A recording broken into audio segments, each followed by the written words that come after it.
Hey, this is another episode of UFO Garage. I'm Ben. And I'm Joe, and this is where we talk about them UFOs, aliens, and all things weird, baby. Weird, baby. What's up, everybody? How y'all doing today? Doing well. I Good. just knocked over something in my office. I'm not going to pick it. It's not milk. Oh, okay. Well, that's good. Okay. Dude. It'll smell bad for a little bit, right? You know, Yeah. who doesn't mind a little curdled milk smell? A little bit. I like to keep Just a a jug little of milk next to my table just in case, you know. That's what's up, dude. If I get That's what's thirsty, I up. don't know. Need a little Yeah, bit I of drink vibes. milk. I like milk. Okay, gosh. Well, what's up, dude? How's your week been? Is it Thirsty Thursday every Thursday, or is it just something that we do when we're like we don't really have like a guest lined up? Well, here lately, it's been Thirsty Thursday for me every Thursday. So yeah, you know, it's well, I don't work on Fridays, you know. Yeah. So Oh, that's right. I work them for infinity hour days, and then yeah, you could double Fridays, dude. If you think about it, I could double Fridays, dude. that's what's up, dude. I'm doing Friday now and Friday tomorrow, bro. Here at TGI Fridays, you got your shrimp shooters, you got your bacon cheese flapjacks and shit. Come on over. It's 2 Fridays it's 2 a week. Just come eat here. We need people to eat here. TGI Hey, Fridays. fool. You know what? I'm a little sad, fool. Why, fool? Because you didn't tell me that my hair looks nice, fool. Hey, did you get a haircut, dog? I did get a haircut. I wasn't gonna say anything. I thought it was just extra curly today. No, dude, I got like 4.5 inches cut off. I was gonna say it's a lot. It's still, I mean, it still goes pretty long though. But I mean, yeah, it's just a little extra curly. Damn, dude, it's looking good, man. Hell yeah, dude. You can actually see like the beard and the hair differential. You know, like man, I got all clean shaven. It was the first time I've ever had like a straight razor shave. It was pretty cool. And then he put the hot towel on my face and like massaged my face with this thing. Oh, it was tight. Oh yeah. Oh, yeah, that's nice. Everybody go check out Antonio down at Clean Cuts, Huddle, Texas. Hell yeah, it's dude! It's good stuff. I bet he's a good guy. Dude, speaking of male grooming, let's go ahead and talk about our sponsor real quick. Let's do it. If you want to support the show and be a part of the movement, go to manscaped.com and use the code UFO Garage at checkout for 20% off plus free shipping. They've got some pretty dope stuff. They got a new lawn. It's called a lawnmower. 4.0. 4.0, and dude, I'm a believer. I didn't know that there was such a thing that life could be so simple and clean and close shaved. I don't know. Hey, Tammy, you behave in the chat over there. Tammy's making fun of me. Good. Somebody's got to do it, right? Somebody's got to do it. Heck yeah. I'm about to make.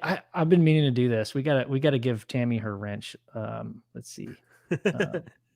But anyway, yeah. So, guys, if you want to support the podcast and get your presents in before shit gets crazy with Christmas, guys, the sooner you do it, the better. This stuff makes great Christmas presents. Even if you're a lady, get one for your man.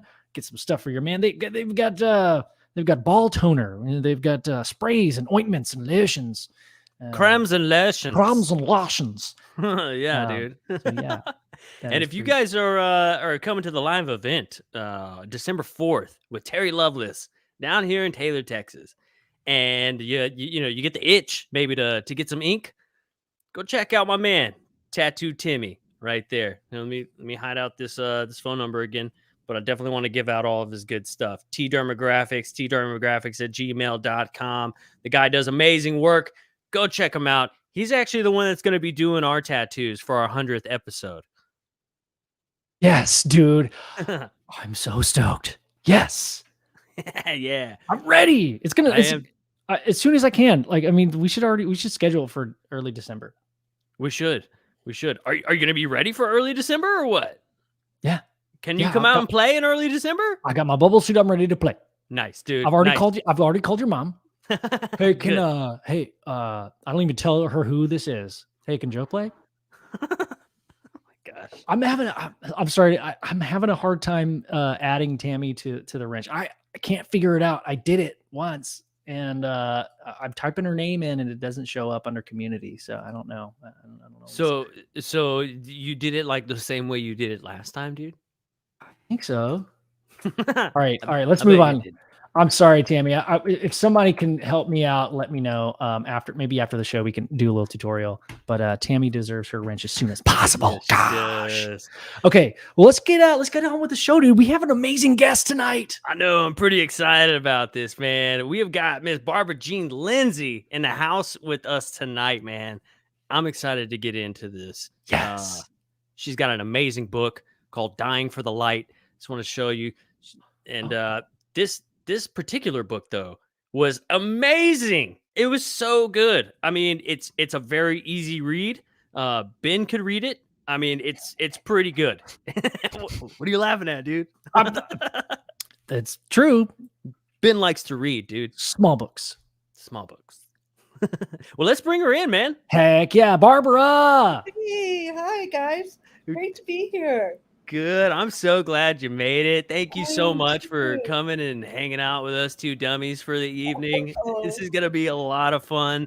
Like I was saying a little earlier, I have one of your books, and it was so great. Like what an adventure the book takes you on. I mean, I get into it, and the first couple pages, I'm like, wow, that's pretty intense.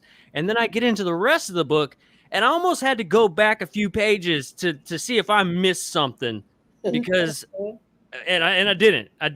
And I kept on going, and it just was like a roller coaster ride that went up and then just kept going down. Like, so it was extremely fun, the entire read. I had a great read.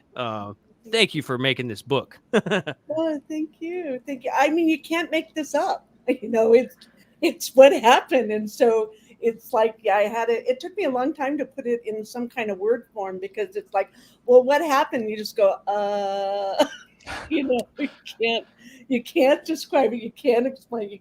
You know, tell us in words. And it's so hard. I couldn't do it. So it took me a long time to just figure out really what happened and how to grok that, how to work that, how to be okay with that. I was a single mom with 3 kids, you know, so I could get out there with all of that, but then I had to come back into the real 3D and pay bills and take care of kids, get them to school, you know, but most of me was still like, wow, out there. Yes. Yeah. I can't even imagine having to put this experience in words. I mean, so for those that don't know your story, really, this happened back in the 80s. Give everybody a little bit of a rundown of kind of like how this started and kind of where it went from there, if you don't mind. Yeah.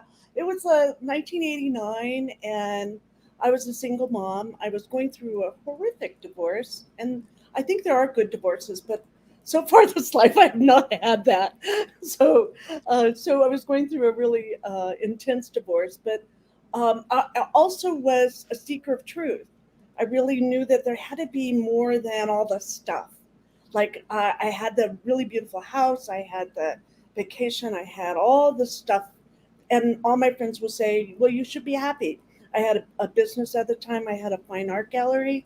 I loved what I was doing. I had lots of friends. My kids were all healthy, and you should be happy. You should be happy. But I just knew there was something, I didn't know what it was. So I met this girl who was a psychic.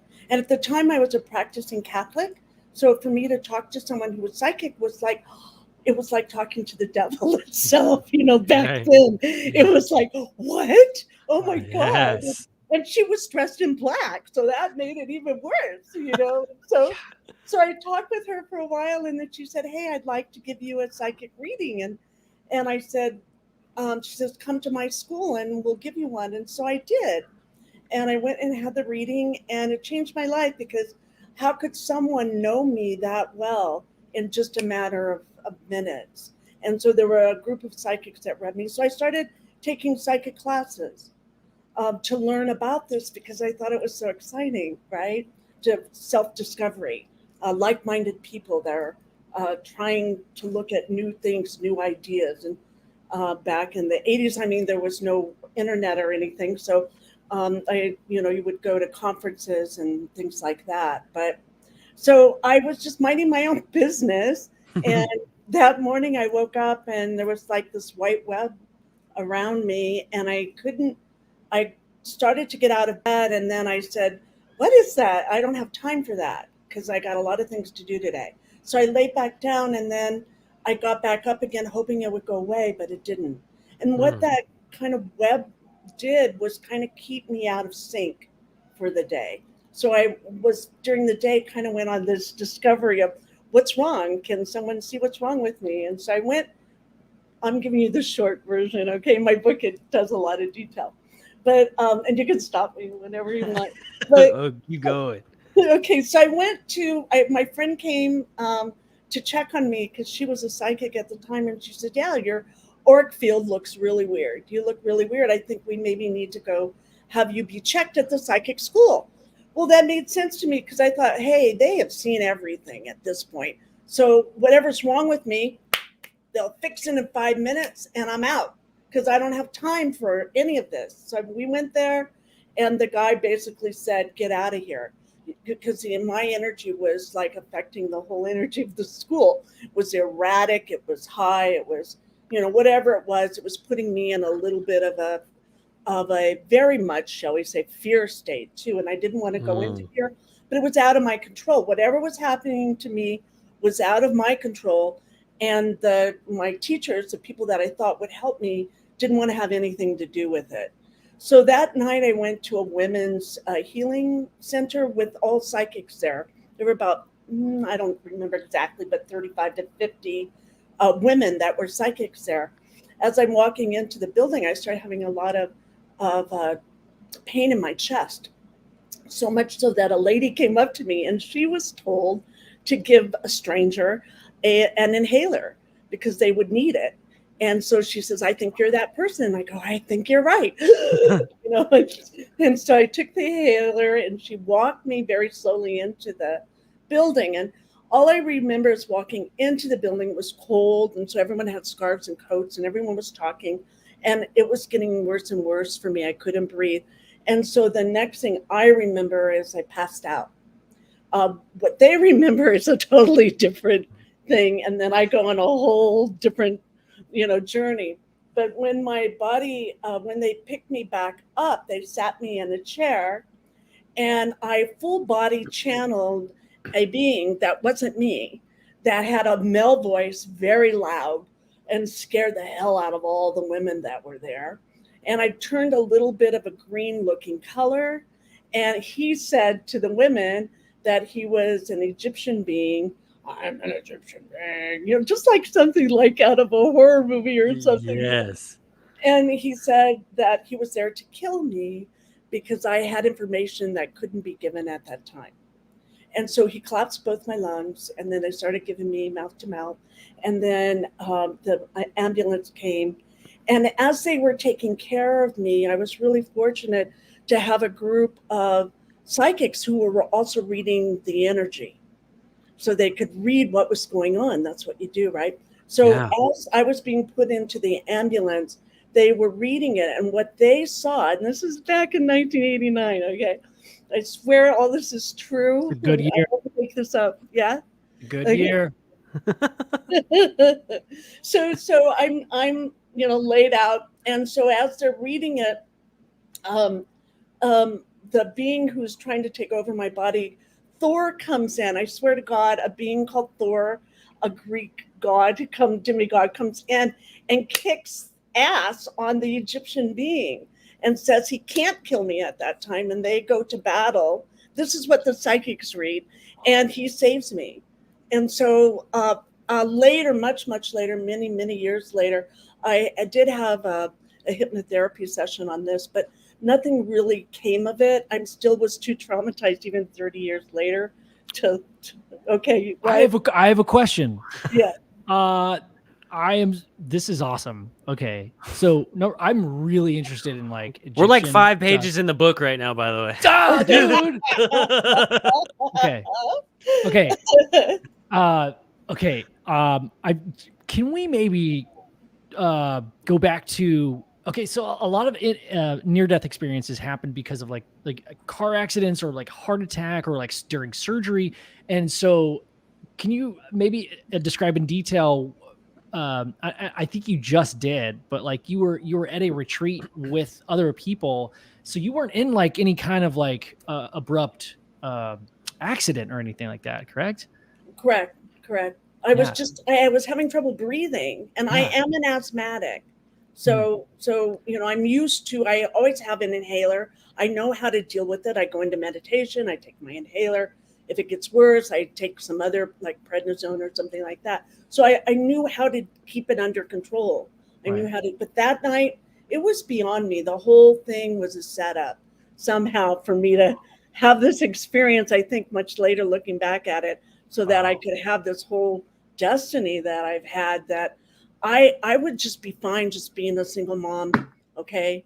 I didn't need any of Right. this, but now I went through it. I wouldn't change it for anything. But at the time I was, just being me, just being a Yeah. human, Wow. hanging out.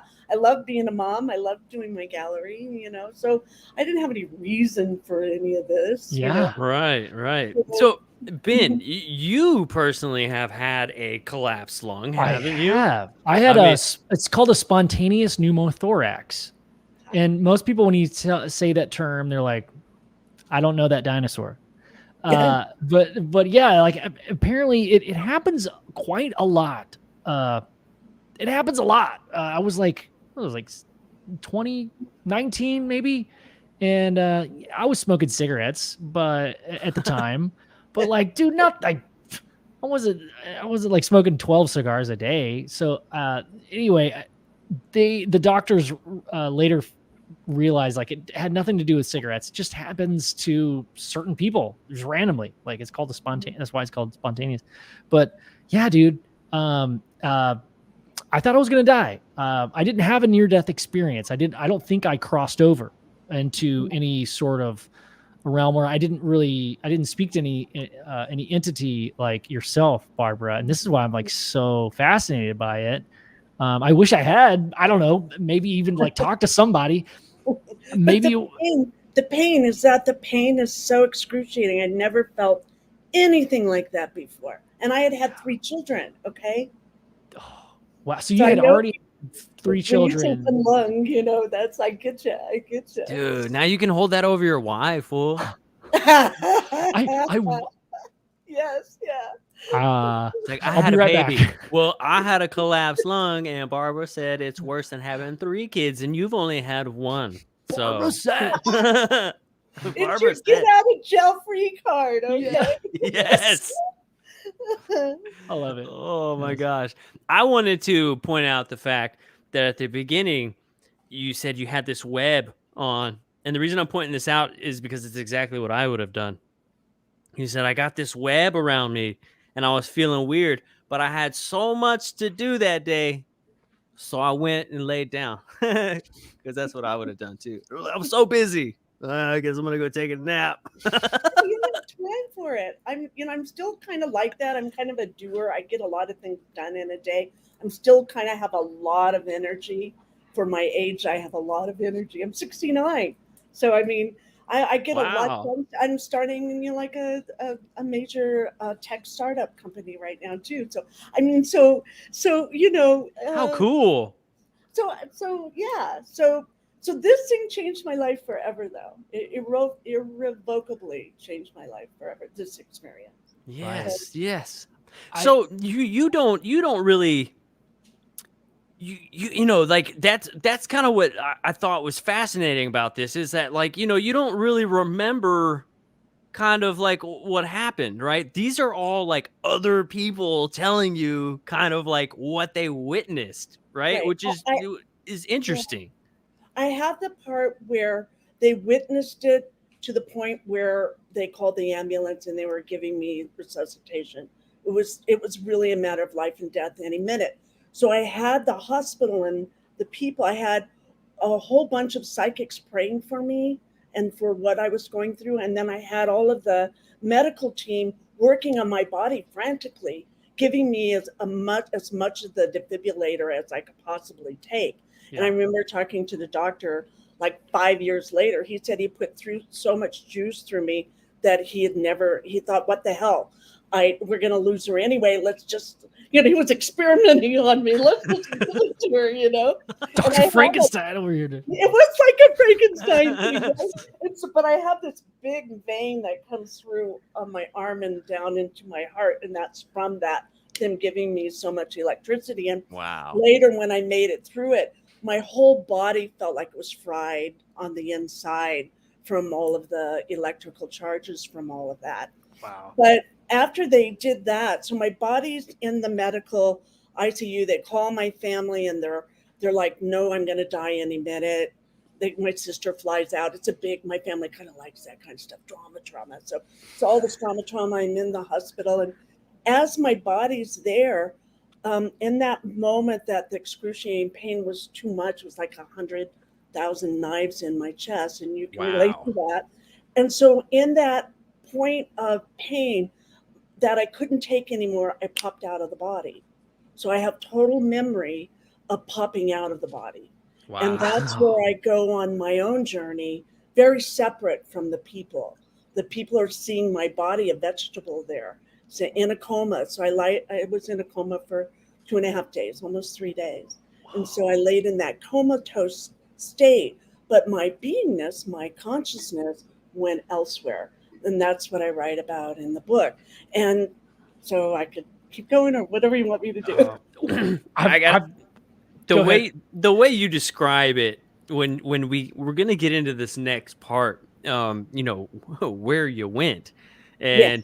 I mean, the way you describe it is like the most enticing, like beautiful thing. I mean, you're just like, it was so warm and it smelled good and it looked beautiful and it sounded great. Like a 1,000 babies eating cookies all at the same time. Sweet. You know what I'm saying? Like, it was just like the sweet. And I was reading this thing and you're just reading like all these descriptive words, like one after another. It's like almost half a page of just descriptive words. And I'm like, I'm feeling so good just by reading this right now. Like, and it's so wild. I can never relate to that good feeling other than this strange dream that I had one time. And it was very, very strange because I've never felt this good ever.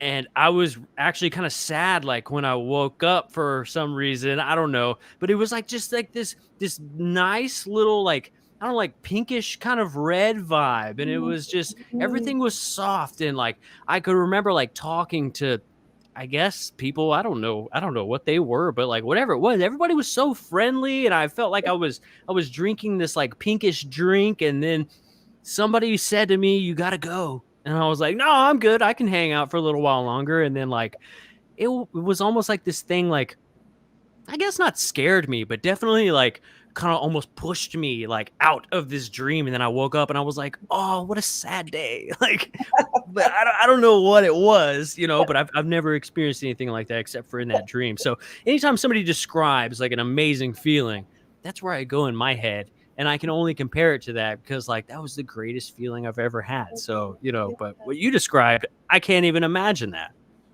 Well, and you had a lucid dream, right? And so you're in a different dimension. You're probably in that 5th dimension or higher.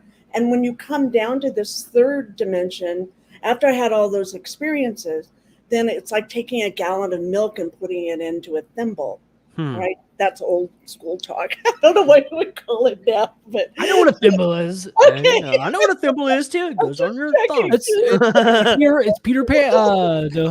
It's Peter Pan. So, Barbara, Go ahead. Is this something that you can? Because this is something that I'm struggling with right now, currently, right? Because I know, like a few shows ago, I was telling Ben, it was like, look, I don't know, like what this like higher vibratory, higher consciousness, I don't know what this adventure is. You know what I'm saying? Like, I'm having a hard time understanding like how to like follow that road. And because maybe I just don't get it, but I'm very interested in going down that path. I would love to take that adventure. I don't feel like maybe I know how, or I guess what I'm trying to say is this something that you can learn, or is this something that just kind of comes naturally to people, or is it a little bit of both? Because Yeah. I feel like I want it so bad that I'm kind of losing myself in Yeah. the process of looking for it. Well, there's a couple. That's a whole bunch of things. Yeah. I talk like that. It's like a seeker of truth, that you know that there's something more here. And so part of that is that adventure. You want a juicy life. You want like a life you can just, this life is just like the best, right? And you can create that here, but it's not set up for that. This third dimension's very dense and it's very controlled. All that stuff. I won't even Yeah. go there. So it's there. So in order to you learn how to be that, and then by learning and exploring and having experiences, I teach a lot with experiences, but when you have your experiences are the best teachers. And if you have any kind of relationship with extraterrestrials or your star family, they like to teach by experiential too. And it's because it connects with your body and your being and communication that way. And it makes it more real. And then you can expand that consciousness, but work it in your body. Right? Right. Yeah. Because a lot of times when you have to get the information, it's still out there. But the key is to work it into the third, work it into your body. So then you can have all that information. And then you get to walk between both worlds very easily. Now you know the third. Now you're learning about the fifth. You'll work it. You'll have experiences. You'll grow. You'll change. You transform. You'll meet the right people. All these things start to happen to you because you're on that quest. You're on that journey. It's important to you. And then once you start to grok it, then you can go back and be in that third dimension and be cool with it because you know you belong in the fifth. And then you're in the fifth. You go, I don't want to go to the third. And so then you start to balance it. And then you get to have freedom. Then you get to choose. And it works really well that way. So that's what I found over my years. Barbara, you just sparked an idea in my head. Okay. And tell me if like I'm just regurgitating something that someone else has had, but you just gave me some inspiration that kind of clicked in my head that I've been on my own, personal spiritual journey for like last year and a half, and it's an ebb and flow thing. I'm sure you know, but there's this thing that I haven't figured out yet for myself. I haven't found my answer, not the right answer, but an answer that works for me. Yeah. And it's the separation of self and your body and your consciousness. Yeah. And I don't like the idea that they're separate. I feel like it's got to be all one thing. But the more and more people like yourself who have been through this kind of stuff, it doesn't matter. Stop thinking of it that way. It doesn't have to be one or the other. You have to think about it as what I got from what you just said was these dimensions, right? It doesn't necessarily mean you're looking at these, strings. There's 6 strings on a guitar. You're not looking at six strings. It's all on one guitar, and that's you. Yeah. So that's the image that you put in my head. And if you can ground in that and work center in it, it's what I call being aware of being aware.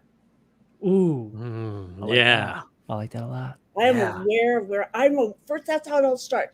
I'm aware of, I am not in my body. Where the hell am I? I'm like, ooh, now I'm really in my body. And then it's like, the last place I want to be is in my body. I'm out here, And so you get to work with that and grok with that and play in that. And then you get to see really the body is a gift. It's really is a beautiful temple. And it took me a long time to find that one because I've had a lot of trouble being here because I had a lot of sickness as a kid and a lot of pain and suffering associated with the body. So I had to go through that. And I think the biggest thing is like for me to go through a near death, what happens is I don't fear death. So if and that's what I'm saying to you, don't fear death. Right. Wow. Yeah. I mean, that's the big question, dude. Like, yeah. Don't fear it. still exist. You still are there. You're still. I proved it by going out and coming back, and not only me, but they're having millions of people having this. Oh And yeah. we're going to probably get closer and closer, and then everyone. Oh yeah, I have my near death experience. It's like put that in your baby book, right? Yeah.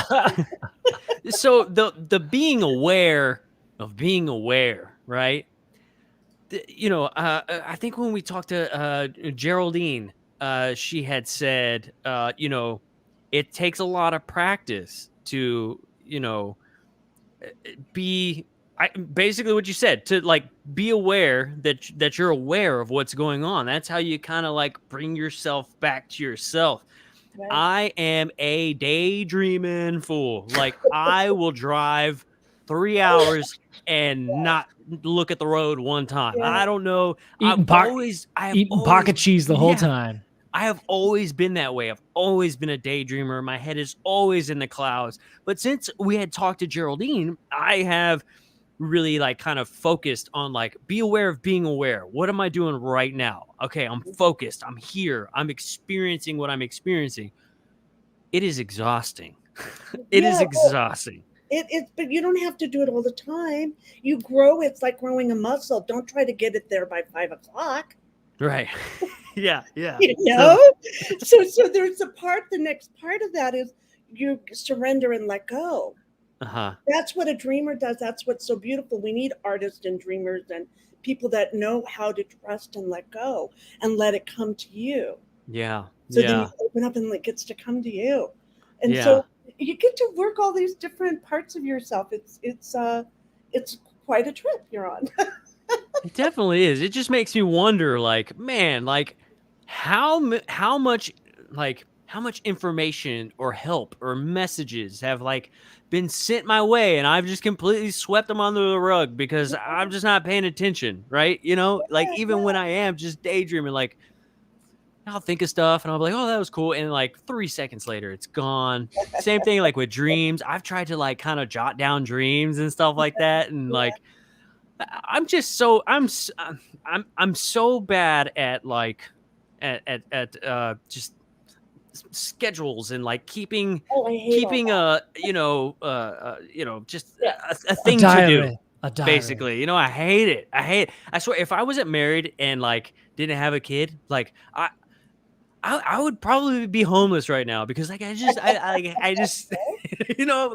I don't like money. I don't like like the societal like just surrounding. Like I'm just not into that. Put me out on a mountain in the desert somewhere and I'll be fine. Whatever. Yeah. I'll come into town, get some water every other day. Whatever. Like I don't care. I love that.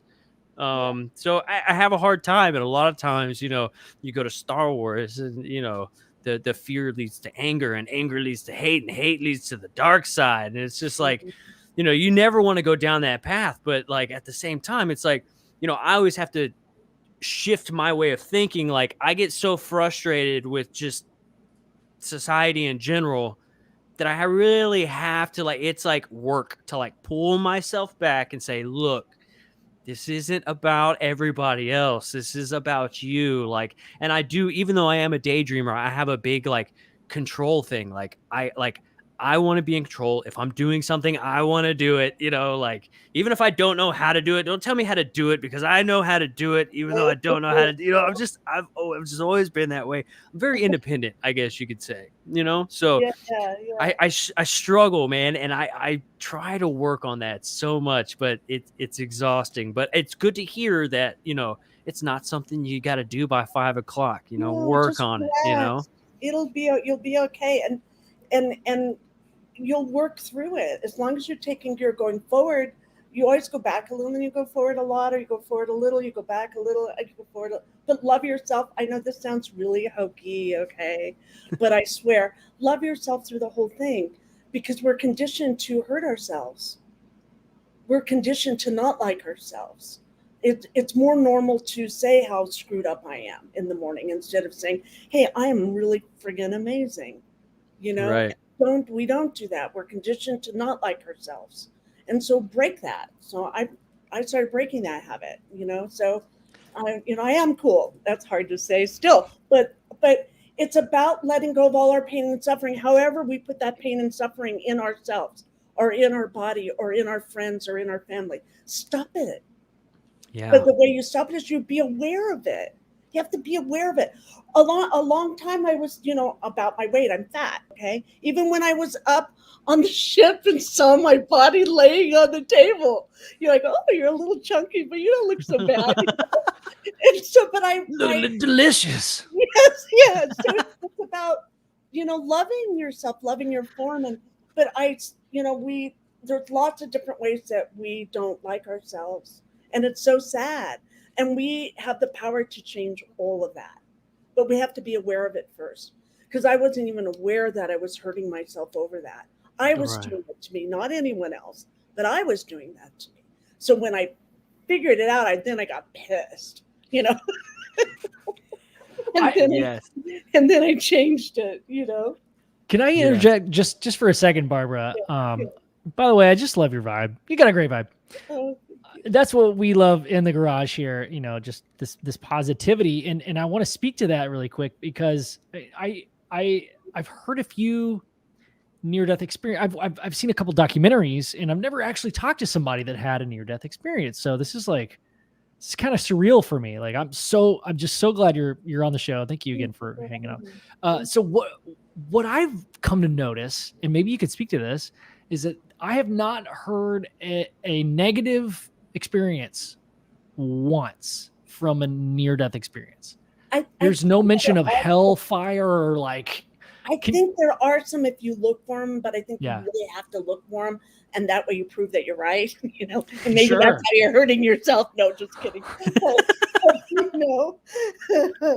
But I'd say that's very, very uncommon. Yeah, very uncommon. Mostly people go back to the love part. That's who we are. And I swear this is my teaching from my experience with we come from love, we are love, we return to love. It's all about the love part. And that might be a real 70s hippy dippy thing, but I was kind of a hippy dippy. But now I'm balanced. Now I can do the right brain and I can do the left brain. And I can do both of them and it's kind of fun. It took me a long time because I had judgment on using the left brain. Because I thought I would my right brain would die.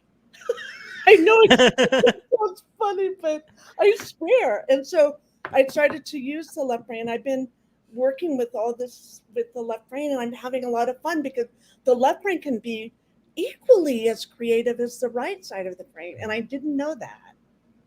Wow. So wow. Barbara, I have a meditation question, I guess, for you. Is there, because I've heard conflicting things, and once again, it's strange just because it's not familiar to me personally. But is there any kind of is there any danger that could be associated with meditation at all, or anything like that? Not that I know of. If anything, for me to be able to be back on this earth plane and live somewhat of a normal life, shall we say, meditation was my key. Really was. When I started out, I don't know if I write that in the book or not, but it's I started out right afterwards. I had to meditate, and that's a way to find yourself. Yeah. And so I would go in my room, and I give myself, this is a single mom, 20 minutes, kids, I don't care what happens, you're safe, I'm going to go in and I'm going to meditate for 20 minutes. And they would scream, they would all be at the door pounding, he's hurting me, he's pulling my hair, she's crying, the fire trucks, everything's coming, right? Yeah. And that's for me to just have 20 minutes. I only want is 20 minutes. Give me 20 minutes, right? Yep. And so after about a year and a half, 2 years, I don't remember when, but it's the same house. I was in a really bitchy mood, and I was kind of losing it. And my kids took me with a glass of water and a timer and took me down the hall and opened the door and said, we'll see you when you're finished meditating. That's so great. That's so great. Awesome. The reason I ask is just because I had heard somebody talk one time about how they went in, they started meditating. It could just be like the practice itself, and they're like, and I ended up like tapping in and like awaking the Kundalini. And then like I started to go crazy because like I just started like hearing and like seeing and like just, like they were definitely like, I guess they crossed into that other realm Right. and like they just weren't ready for it. And I've told the story a couple times, but I've had like this meditation experience where it kind of like creeped me out a little bit just because I had never done it before. It's a great story. But I mean, like I had done it and it was like the second time I had ever done it. And I'm sitting there and all of a sudden I feel like this, like, it felt like a real strong, like puff of air, boom, like right in the middle of my head. And like, there was like this like pop and like fizzy. And it was like a white line, like an old school TV when it would turn off.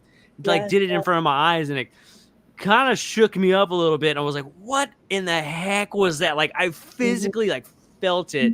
And I was, at the time, like, again, I was researching this kind of stuff and looking into it. And then I came across this story where the dude was like, yeah, dude, I awoke in my Kundalini and I wasn't ready for it. And it was really a scary experience for me. And so I think that, I started to get into meditation and then just so happened the second time I did it, that thing happened. Like I came across this story and it just kind of shied me away from it ever since. Cause not being familiar with the practice or like if there's something dangerous that could happen, it's just nothing I wanted to play with, I don't play with things I don't understand. I like to understand them first. That's that control thing I was talking about earlier. Yeah. I have a matching story for you. Perfect. Okay. I was, let's see, what year? I don't remember what year it was. Okay. But I was learning I was meditating. I was vegetarian at the time. I was really into the meditation. And I picked up this book that was all black and white pictures of yogi postures, which I thought were really cool. I got it at the library because we used to go to the library. And just kidding. Joe's got a library card. I do. Yes. I do. I know, they're the best. They're the best. So I'm meditating in my room and it was like you, I hadn't been doing it for very long. And when I'm sitting in the meditation, I pop up out of my body and I go up above my body. So I have an out of body experience.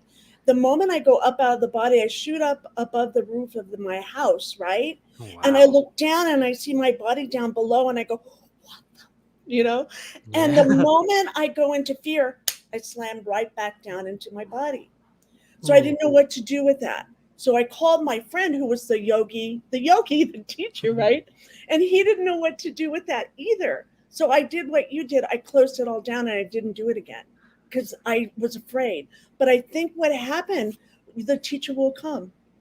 The teacher will come that will help you when you don't have to do it on your own. So that teacher will come that can help. And it's not in an owner or a guru way or any kind of a way, but it's where when you're ready, you'll know, and you might do it with a group of people. Some people like to meditate alone. Some people like to have group meditation, but I didn't do it for a long time. And then I met a guru person of mine. I happened to meet one, right? And I spent 3 days with him and he opened my sixth chakra for me, but he had me do it myself, and everyone can do that. And that's where you re-own this beautiful muscle that you have, this pineal gland that you drop down into. But also you probably have past life where you had done that. So you brought that information forward with you. So that's why it was so quick, because you're used to it. I know, like me, as a meditator, I could go into a cave for a year, just light some food and water under there, and I'm good. Yeah, that's... Yeah, because I know... It sounds amazing. I know I've had those life experience, right? Yeah. So I wasn't expecting it. It scared the crap out of me. And this is when you ask for teachers to come, because it isn't a solo thing. It's better to work with people who've been there and work with, and you can kind of group connect and kind of weave. It has a nice weave and a flow to it. I think when we're doing it alone like that, it can be very harsh, brutal, sudden like that.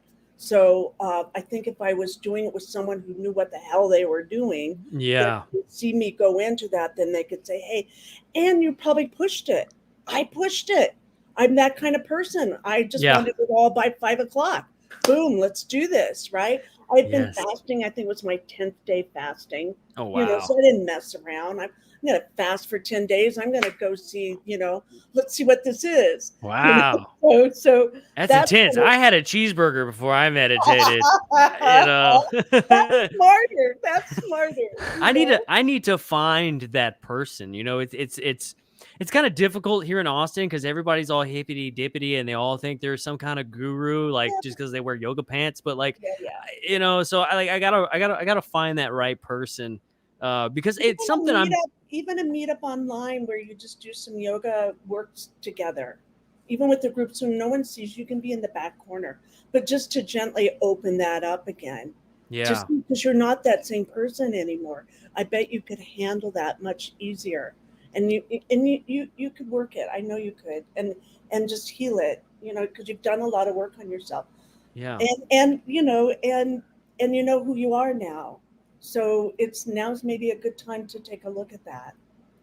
I definitely want to. It's something that Yeah. like I've been like kind of thirsty for lately. Like there's a lot of stuff happening in my life, and it's I always feel like there's like something missing. Like there's like something I should be doing that I'm not doing, and I haven't found it. And like I'm kind of at the end of my rope on like okay, so I'm like on like what to do. So like it's like, let's try this again. I hear people have like really good experiences and they get their answers that they need. Let's give this a shot. Maybe that's what I'm missing. Yeah. And maybe because you're building your house on the outside, coming in, maybe if Mhm. you start on the inside and then go out.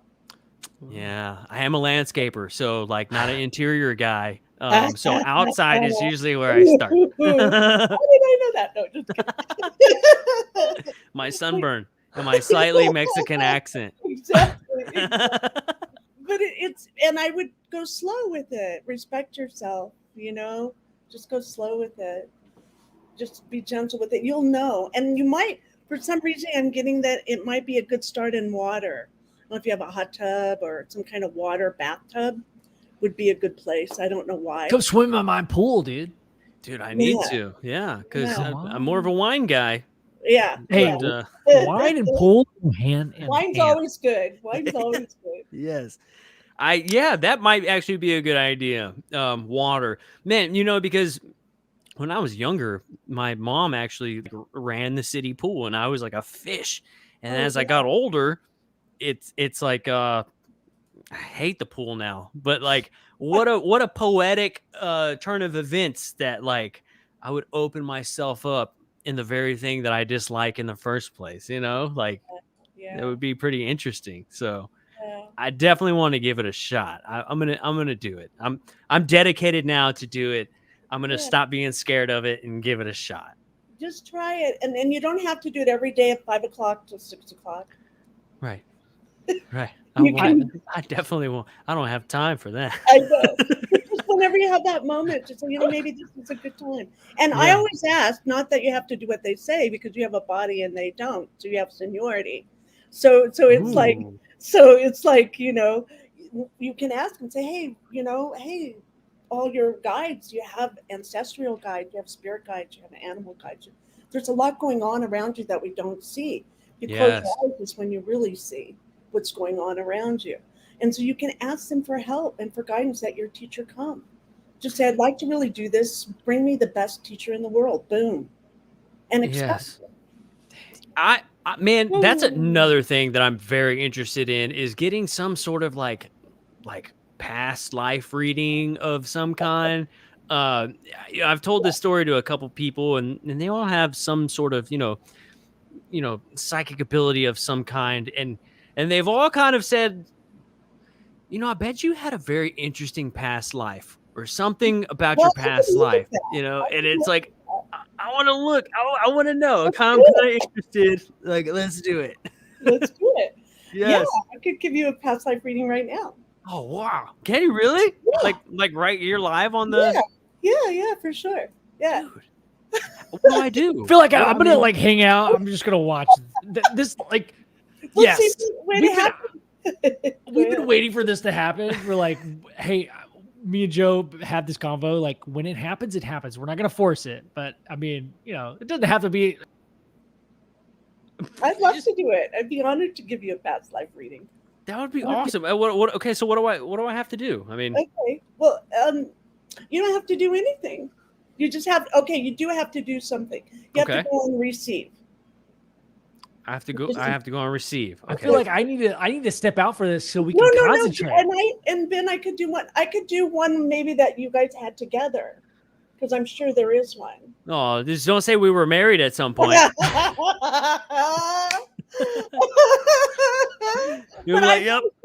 I really can't say. I'll see what spirit brings. I'll set this face. We'll have the intention. We'll just see what spirit brings for us. So okay. So how do I receive? Like, how do you receive? Okay, so you just let go. You take off your hats, whatever hats Dad had, Father, Mother had, whatever hats you have on for a minute.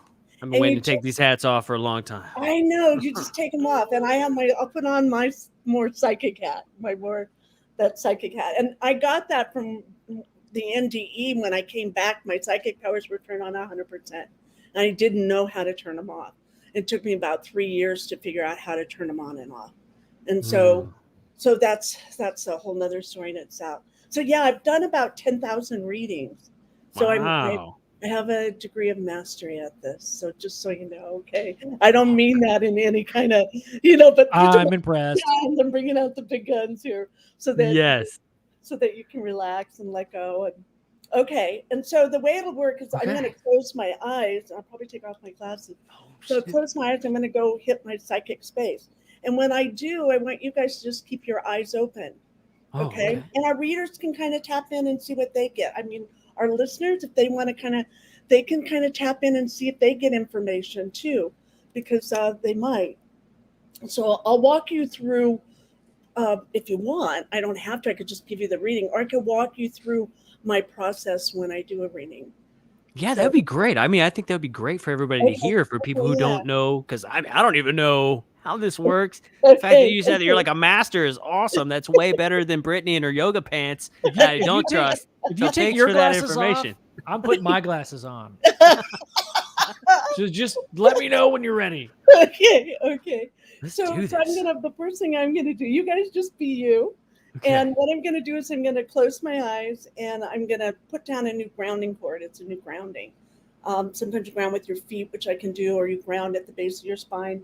You send down a grounding cord and it relaxes and lets go. You guys just both did that. So you guys are quick.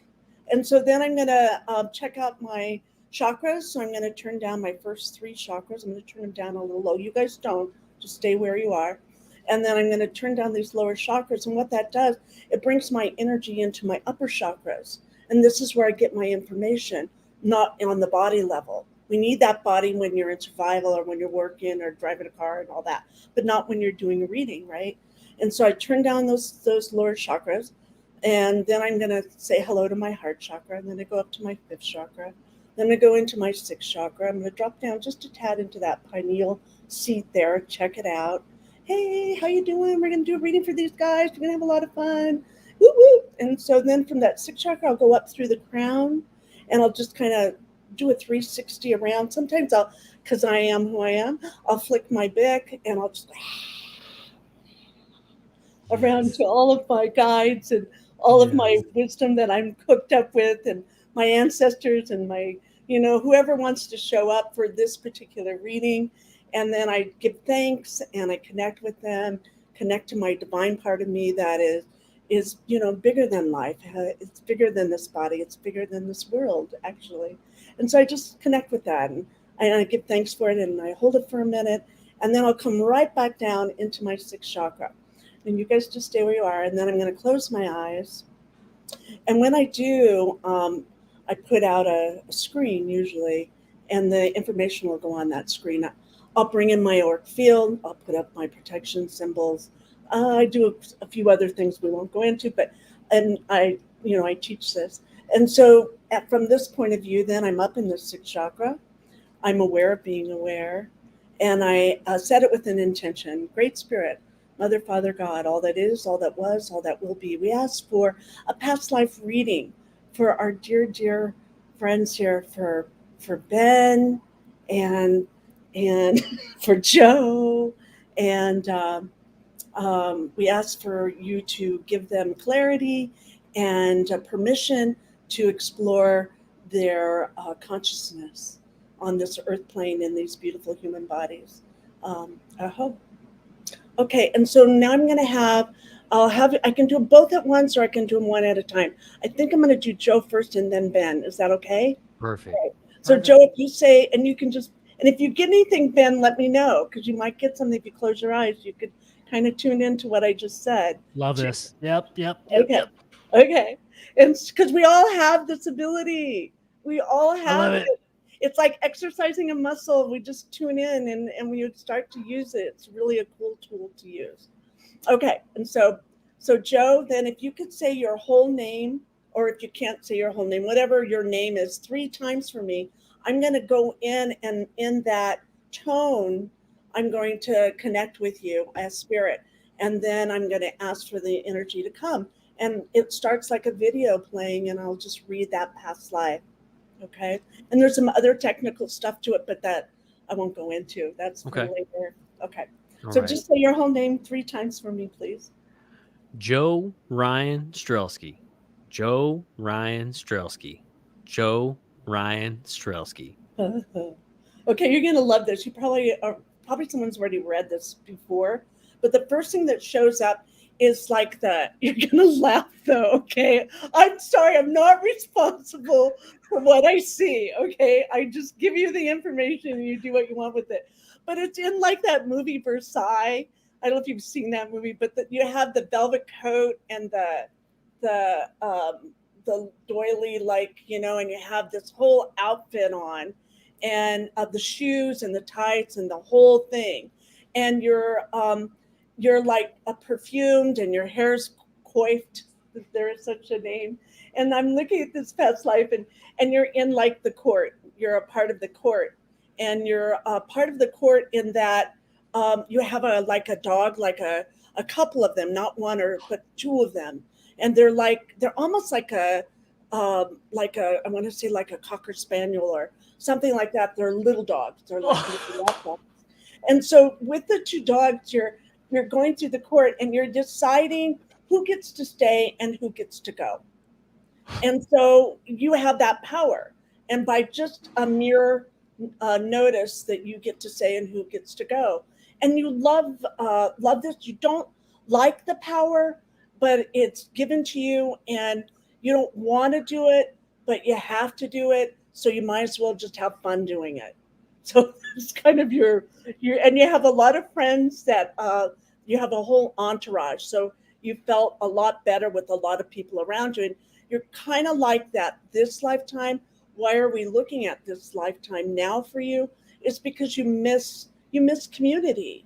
You miss the tribe. You miss where everyone laughed at the same time at a joke that you made that everyone got, right? So it's where you felt very loved and supported and needed as well, because the job that you did was really important to the king. And it looks almost French, but I don't, it could be Italian, I'm not sure. So that's the information. So you're a very good communicator, organizer, get things done. You know how to delegate. You're a very good delegator in this life, in the past life. And so why are you looking at that? And it's because of community and where you find your place. You felt out of place, and you're still trying to find your place here. And what Spirit wants to say to you is how about starting your own place and everybody comes?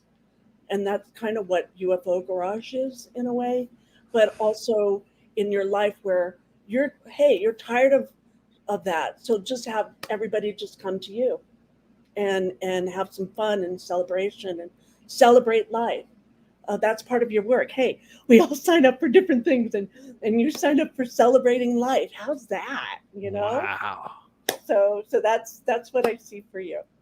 I love that. Okay. So how wild was that, Ben? That's pretty nuts. Okay, and so I'll go to to Ben next then, and then we can talk about it? How's that? Absolutely. Let's do it. Okay. And so what you can do, Joe, is you can go ahead and close your eyes and kind of go in and see if you pick up anything, okay? Okay, cool. Cool. All right. And our listeners too. All right. Wow. So Ben, all right. So I'm going to offer you up in that reading I just did, or I'd still continue to read you. So I'm just going to go, whoop. And this reading is complete for Joe. And I call back any of my energy I may have given you, Joe. And I give you back any of your energy you may have given me. And this reading is complete. Okay, now I'll go to Ben. This is so much fun. Love that. Love that. Oh, I took Joe out because I thought we were going. And then, okay, sorry. I misunderstood the assignment. So great. Oh, sorry. Okay. So now I'm going to give you a reading, Ben, if that's cool. Hell yeah. Let's do it. All right. So let me just check where I am. I feel like I'm right over there with you guys. Hey, I am a spirit. I give you a high five, spiritual high five. Sitting next to me right now. I can feel it. Partying hard, dude. We're in the garage. Okay. So we asked, let's go ahead and start. Let me turn down. Let me go up. Let me see where I am. There I am. Okay. And so, Great Spirit, Mother, Father, God, all that is, all that was, all that will be. We ask for a reading, a past life reading for Ben, to give him clarity and focus and relaxation and a little bit of future perspective in this one, I think. Okay, so Ben, if you could say your whole name or whatever name you'd like that you're comfortable with 3 times for me, please. Benjamin Baxter Jenkins, Benjamin Baxter Jenkins, Benjamin Baxter Jenkins. Okay. Well, the first thing I see with you is you're out on a boat and you're fishing and you just love it. And it's kind of like a bayou, like out in the south, kind of like where you're showing me the trees that have the fireflies, all the fireflies in them. And that's that type of, that end of the day was really important for you because you worked hard all day and this was your time alone. You got to be in your boat in the water, having a little something to drink and relaxing in the quiet. It's where you could have quiet. And it's your place. And you kind of went to the same place every time. You didn't change it up. This was your place. This was your alone place. This is your place where you connected with, to get your thoughts clear, to get your quiet space. Because the job that you did, you were kind of like a technical job, like almost like a medical job. Whatever you had to do was very precision, very precise. And you had to be focused and you had to be on it all day. And so it was kind of tense and you could get tense from it. So you didn't have a lot of relationships in your life. So because of that, and so this is a part where you got to be on this boat. It's just like a little boat. It's not like a fancy boat. It's just wonderful little simple boat. And so you're sitting there and you're just convincing yourself of what you did do and what you didn't do and how you can improve yourself. And then you do that for a little bit. So you write it all down of how you could do a better job the next day. So you're a writer. And in the writing, you write your thoughts and your plans. And then once you have let go enough, you actually connect and actually write prose or poetry or stories, short stories, not long stories, but short stories. And it's all in this beautiful book that you take it and you wrap a band, like a rubber band around it, and you keep it in your pocket. And it's kind of like you're showing me where they have it looks like America because you have that triangle hat on. So I'm not sure what that is. So Cool. yeah, but you're a very learned man too. Very learned man. Short books. Yeah, but you were very responsible. And so this is the kind of your gift that you gave yourself. And the reason why you're looking at that in this lifetime is because to tap into finding words or writing, there's some kind of a creative, it might be video or film, but I really see writing like I don't know if it's a screenplay or a play or something that. Songs for sure. Pardon? Songs for sure. Yeah. So it's where you're a writer. You're definitely a writer, and to remember that you're a writer, and to take some time to be creative, because you're a very creative being, and you're waiting for someone to co-create with, which is like with this guy, but this is a different kind of a co-creation. It's a co-creation with one other partner that has that missing key to your what you're doing with it. I don't know if it set it to music or it sets it to publishing or whatever that next key is. It's coming, and to don't give up. Okay. All right. So we'll call that a reading. Where do I send my check? Barbara. Yes.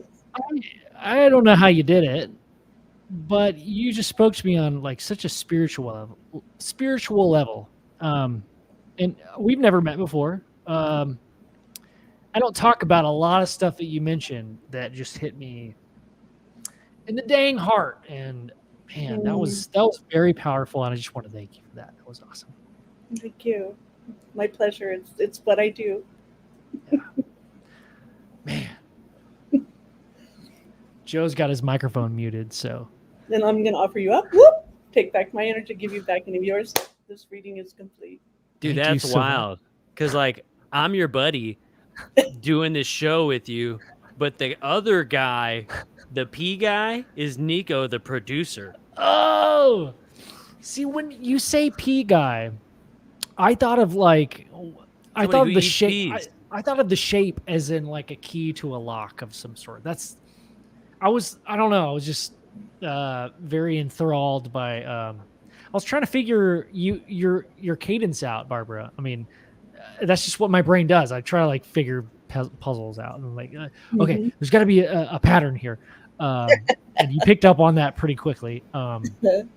And I don't know how else to explain that other than like, have you seen every episode of this podcast? Like, I guarantee you have not. I have not. I want to. Okay, but I haven't yet. I haven't. Well, you say you want to until you get into like episode 12, and you're like, oh my god. No, this is like episode 2. Oh man! Wow, Barbara, that was amazing. That was dude. so awesome. Like, I'm still like. I literally have 2 corgis. You do? I have 2 corgis. Yes. And I'm a project manager for a company, and I hate it because I just want to be everybody's friend.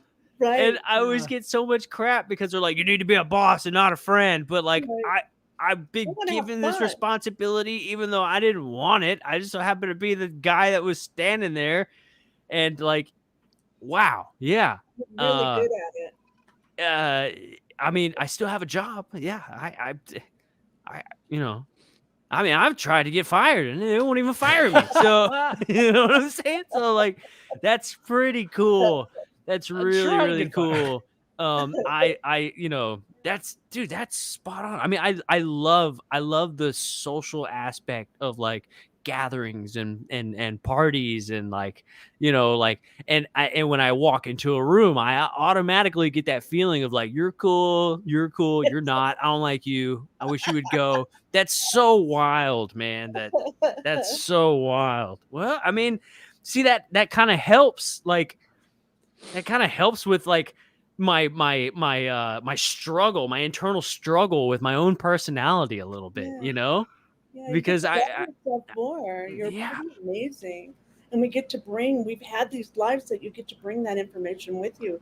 The information doesn't die. Your intellect keeps growing and changing, so you get to bring that with you. Yeah, and that whole like, you know, creating your own thing and bringing people to you, like, that's exactly what this is. Like, that's exactly what this is, because I'm so tired of working for the other person. It's like, let's just do what I want to do now, you know?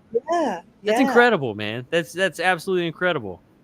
Barbara, I got to ask you, how much more time do we have with you? Because I know you have a a class tonight, and I do have a question for you. I just wanted to make sure we have enough time. No, I canceled my class for you guys. Oh, man, Oh, thank you, sad. Barbara. oh I my did. I gosh. felt so bad last time. I couldn't come last time, and I never do that. And I'm a person of my word, and so I just felt really bad. And so tonight, I just told them it's all canceled. And if they want to come see you, they can come on and see you on the YouTube if they want. So That's so great.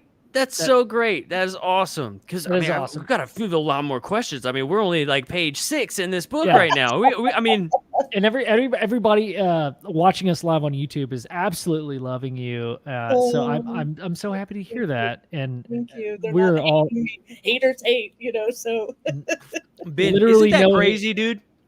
You have family like right there on the border of thank you. Louisiana. bro, Anahuac, Do you? Texas. Do you? Anahuac, Yeah. Texas. We are on everything you said. It's crazy. You were like spot on with both of us. Like everything you Yeah. said. That was wild. That was wild. Either Dude. you have access to some like CIA level like background checking data service. No, I just say hello to you, spirit to spirit. It has nothing to do with the body. Yeah. You know, and so a lot of times I would just do readings for people. I never saw them, never saw their face. But you close your eyes, you can connect to anybody.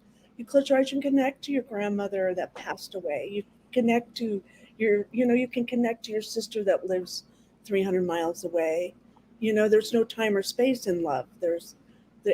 So it's just a continuum. I love that that your approach, Barbara. I mean, our chat tonight. I feel like I've known you for 12 years. I know. I feel like but what I appreciate about your approach to this is that you say that anybody can have access to this, right? Yes. A lot of people out there, if you're new to this subject, if you're listening right now or watching it, there's this idea that like there's something to be gained out of this, like money or whatever. But I feel like that is the small percentage of it. The majority of the people that do work, that actually do the work that you do, that exists. I mean, it's not about that at all. It's not, but I am blending. I have a school now, and I've taught this for about 10 years. But I do have a school. I have a website, and I am starting to make money, not just for me, but for all my students that go through it. And what I'm doing is I'm taking psychics out of the arts and entertainment and out of that darkness and bringing them to the wellness industry where they belong, where they're honored. In the old days, the communities had a seer, and they went to her, and she helped them. She had their best interest at heart. So all of my friends are psychics because I'm a psychic. So most of my friends are, right? Yeah. And they're good, loving, kind. I mean, you have your bad people in all of it and all of that. But for everyone that I've met, they're doing it because they love doing it. It's what they're supposed to do. So I've been thinking about this lately. So me and Joe, we've been doing this podcast for like 2.5 years, and we want to do this a lot more, but it's really hard we can't do this for, it's for fun, right? Yeah. How do you do something that you're good at and have a great time, but also get paid for it? Like, what was that struggle like for you, and how did you overcome that? And like, did you change the way you thought about it? Yeah, I did. I had to. I put it in that, and you're gonna whatever.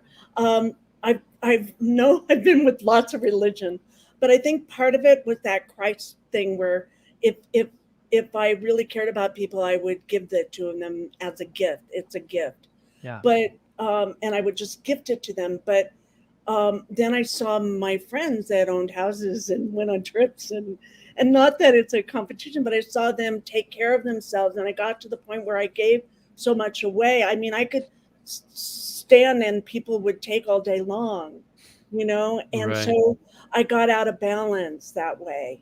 And so I think this is a way that it can be in balance, and where I'm held in honor and integrity as well, and I'm not just used and abused, shall we say. Not that I Yeah. would be abused, but also I would see people that I wouldn't charge for a reading. They said they didn't have any money. And I go, well, I've never turned away anyone. I never have turned away anyone. But then I'd see that person go on vacation to Hawaii, Yeah. and so I just went, what, Yeah. And Yeah. so I played with it. I struggled with it for a long time. And I ended up meeting my business partner now, who got stuck. He lived in Mallorca, name's Bradley. And he got stuck in LA. And I had helped him. I had done a reading or 2 readings for him. And we started talking. He says, what you do needs to be done on a global platform. I know how to do that. So we merged his business with my esoteric. And I That's don't want so awesome. I love that. what we did. It kind of brings back your point earlier of like we live in this super dense 3-dimensional world, and we can escape to that 5D world, and like when it comes to money, I mean, that is part of the 3D world. Yes. And you have to Great point. You can bring your 5D like information to people here. But you can't do that unless you survive in this 3D world, which requires money. And, it's so funny because I was literally thinking about this today. Like, there's so much stuff that I would love to do. And there's so many people that I would love to help. And I literally don't have the time or the money to do it. And I would love to be able to do something like this and be able to support people. Like, I would love to write a $50,000 check to UAPX right now, hand it over to our buddy Gary Voorhees and be like, dude, go buy you some awesome things. Right. Let's, I that's what I would love to do. I want to help so many people. And I get so frustrated and like bummed out sometimes because I'm like, what am I doing? Like, what am I doing? Like, obviously I'm working towards something, but like, in the moment you get in your head and you're just like, you feel like a complete failure sometimes because you can't like achieve the things that you would like to, at least on the timeline that you'd like to do it, I think I went through this whole pathway where I was a multimillionaire at one time. Oh, wow. That's awesome. And I had a big house and I had the cars and I had all the stuff and I had created it myself, right? One time I had $3,000 at once. It was only once though, and it went away very fast. And then I went through the divorce and I let it go, right? Yeah. But what I found is through a shamanic path, right? Is I'm not my credit card. I'm not my credit score. Right. I'm not how much money I have in my pocket. I am not my job. I'm really not. I'm me and I'm free and you can't buy love. You can't buy family. You can't buy your beloved. You can't buy your children. They're priceless. So there's that whole other. Well, my kid was kind of expensive. Well, I mean, you got to put them through college or not. Or say that shit for taxes, dude. We're just in the diaper stage. I can't even imagine college. Money's a loaded subject for people, and especially I think where we're going to create new ways that it isn't just the 5% or 3% or 10%, whatever that number keeps changing, owns everything. But we're going to be going through some chaos where we're going to be changing a lot of these things up. So why can't you have your living off of UFO Garage? There's ways that you can do that financially where you set it up for yourself so you can. Where you get subscribers, paid subscribers, or you get, all sorts of things.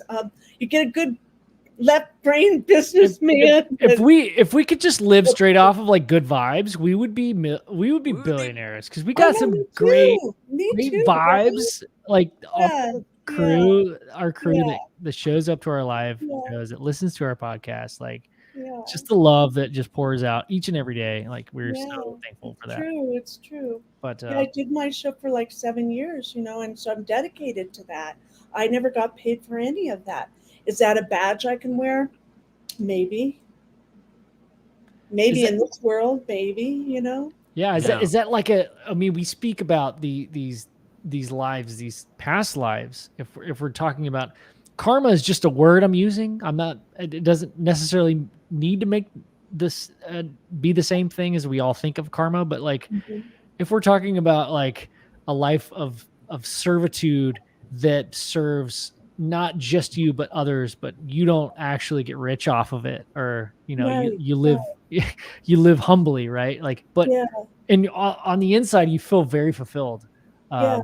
Is that not some sort of bliss in a way? It is bliss. I've had that for a very long time. I've lived like that, a very simple life in a lot of ways. That's why I do the show, and I was really happy doing that and having a simple life, doing just certain readings for people and doing my classes and the whole little thing with my family. I have 3 kids and 3 grandkids, and um, I was really pretty happy, pretty joyful. And then I met this Bradley guy, and it changed. I had a different. For some reason I'm in this to help change this, because there's some things that need to be changed in our money system, and I don't know what I'm doing in it, but I'm doing something. And that is that I want psychics and people who I want them to be respected and honored. Right. And that means we can do that with money, and that's okay. Yeah. And I'll tell you, most of my students, they are all, when they get their money, they're like me. We give a lot of it away. I still do, but we have our choice to do it or not to do it. Right. Right. And so whatever, and I still do a lot of free readings and healings for people too, but it's my choice when I want to do that. Yeah. Well, So- by doing that, you give a free reading, whether or not you saw them go to Hawaii or whatever afterwards, right? It's for me personally, like, I got, like, you gave me that reading and it was almost like this, like, it was energized, right? So, like, more than likely, I'm probably going to go do something really nice tomorrow. Like, it made you feel so good. Yeah. By, like, just what you're doing, and that's kind of like the goal with us in this show is like, Right. all we want to do is just make people feel good. And also, Ben, I wanted to point this out to you. Bonnie says, Ben and Joe, you do know that all your wine and liquors are tax deductible. Now that we are a business, we can write them off for our taxes. I didn't think about that. I'm gonna Bonnie, start saving my receipts. See, there's that left brain person that we needed. Right Bonnie, there, you're right? hired. You're hired, Bonnie. You're hired. But yeah, it's so beautiful. I mean, like, it makes you feel good. That's should be the goal for everybody, is you do something that makes somebody feel so good that they want to go out and do something else that's good for somebody else, Yeah. and just watch the dominoes fall. And somebody else had made a comment earlier to the money thing. It's like, there's a lot of people in this world that have a lot of money that don't do the best things, right? Yeah, they And suck, you almost feel like the tides are kind of changing to where, like, more people are starting to maybe roll into a little bit of money that are starting to do good things. And like, how can we, like, change this world a little bit by this evil money? Well, how can we change it to not evil money? Why can't we make money a beautiful, wonderful thing that we can help everybody with, So I'm on team money is good. Well, there's got to I be want team money, and it's balanced and it's neutral and it's a tool that we can use. Right? Yeah. I always think of it as, have you ever seen the movie The Wedding Singer? Whenever he goes into the bank and he's like, "Hey, how's it going?" He's like, "Well, I like money. I know what it looks like. I don't have a lot of it, but that's where you come in." He's trying to get a job. Yes. It's so great. I love it. Money's an interesting thing, and I've had it, and I haven't had it, and I've had it, and I haven't had it. I've had it way big, I've had it way low, I've had it way big and way low, and then in between. But what I found is, if I can just stay centered within myself, it doesn't matter. Right. It's just money. I love this so much. I kind of want to, if you guys are open to it, I kind of want to change directions for a little bit, because Barbara, I'm like, so, as I mentioned earlier, I'm so fascinated with ancient Egyptian culture and anything that has to do with what I believe to be a very misunderstood history of ours. Okay. And in the fact that your experience, and And let me know if I'm like backtracking too far. No, But it's good. I'm with you wherever you guys want to go. You totally got me. yeah. So okay, awesome. Thank you. So this Egyptian god, tell me a little bit more about that because I'm just honestly interested. Okay, well, the being that came in was pretty tall, from what I understand. Very big. He had a kind of like a dog head, so almost like an Anubis head, with Oh. a male body. Um, I looked for him afterwards. It was a long time before I could go to Egypt. After my near death experience, before that I'd never been out of the United States, and after I've traveled the world. So, and that's a part of, I don't know how, but I was able to go to many sacred spots. So I went to Egypt the first time, and um, there's something there, right? I think everyone should go to Egypt at least once in their life. And I think it's that part where it's experiential. You don't have to read anything, you don't have to know anything, but you go there and you connect. There's a Mm. connection that happens. And you can feel it in your bones, you can feel it in your breath. It changes you. It reminds you that there's so much that we don't know and so much we need to find out and have those adventures to find out. But there's definitely a connection. When I was there, I don't know if you read my other book at all, but I have a second book that I wrote along with I don't know how many other people, but it's when I was in the Egyptian temple, I had an experience there. I don't know if you want me to talk about that. Oh, Or please do. Yes. Yes, please okay. do. Well, I wrote about it, but it's about a whole. Here's this is my book. It's Yes. called Seized by Sekhmet. Yes. And Wait, it's show what's the artwork there? This Oh, is yeah. a friend of mine, Jan Newell, did this. It's a contemporary um, expression of Sekhmet, which is an amazing goddess. I'll tell you about her. And then the book, what happened is I had this experience there. So I wanted to know if anyone else had experiences there. And so what I came to find out is that there's many people who've had experiences with the goddess Sekhmet from Egypt. And these are Wow. some different goddess, some different collaborations by different artists. Um, so I like to, I'm like you, Joe. I like to invite everybody to come with me and have fun with it, right? Yes. Love that. Yeah, and I didn't want to feel alone in the experience because it was so extraordinary. I just wanted other people to have that experience as well. So that's just another. I Why love that. why does a lioness or a lion head look so great on a human body? Like It what? does. It does. I don't know. No. It looks dope. Yeah, Well, and they say it's Lyran, right? And here's her main statue. I had This is, somebody tell me I had Lyrian ancestors. oh, I Yeah, bet that's you right. do. I think that's where we know each other, but that's a whole nother episode. Might be. Unidentified celebrity review. Thank you so much, dude. I So that's appreciate her that. there. Wow, look at that. So that's That's where I so went to her cool. temple. I went to her Thank you, temple guys. in Karnak, and when I was there, I walked in, and you have like 5 to 7 minutes with her. And I walked in, and it was really dark. And she's a beautiful statue. I forget what she's made out of, a beautiful stone. I don't know her exact measurements. I think about Sand. I think it's about 7 feet tall. She's not as big as you think, but she Oh, really? feels big, right? And so she's standing there with a lotus in one hand and a lotus staff in one hand and an ankh in the other. And I'm just minding my own business. I don't know anything about her at all. This is how I get in trouble, you guys. Minding my own business. So I walk in, and I'm standing there, and she walks out of the statue. I'm not doing any drugs. I'm not doing anything. No alcohol. No anything. I had coffee. That's about it.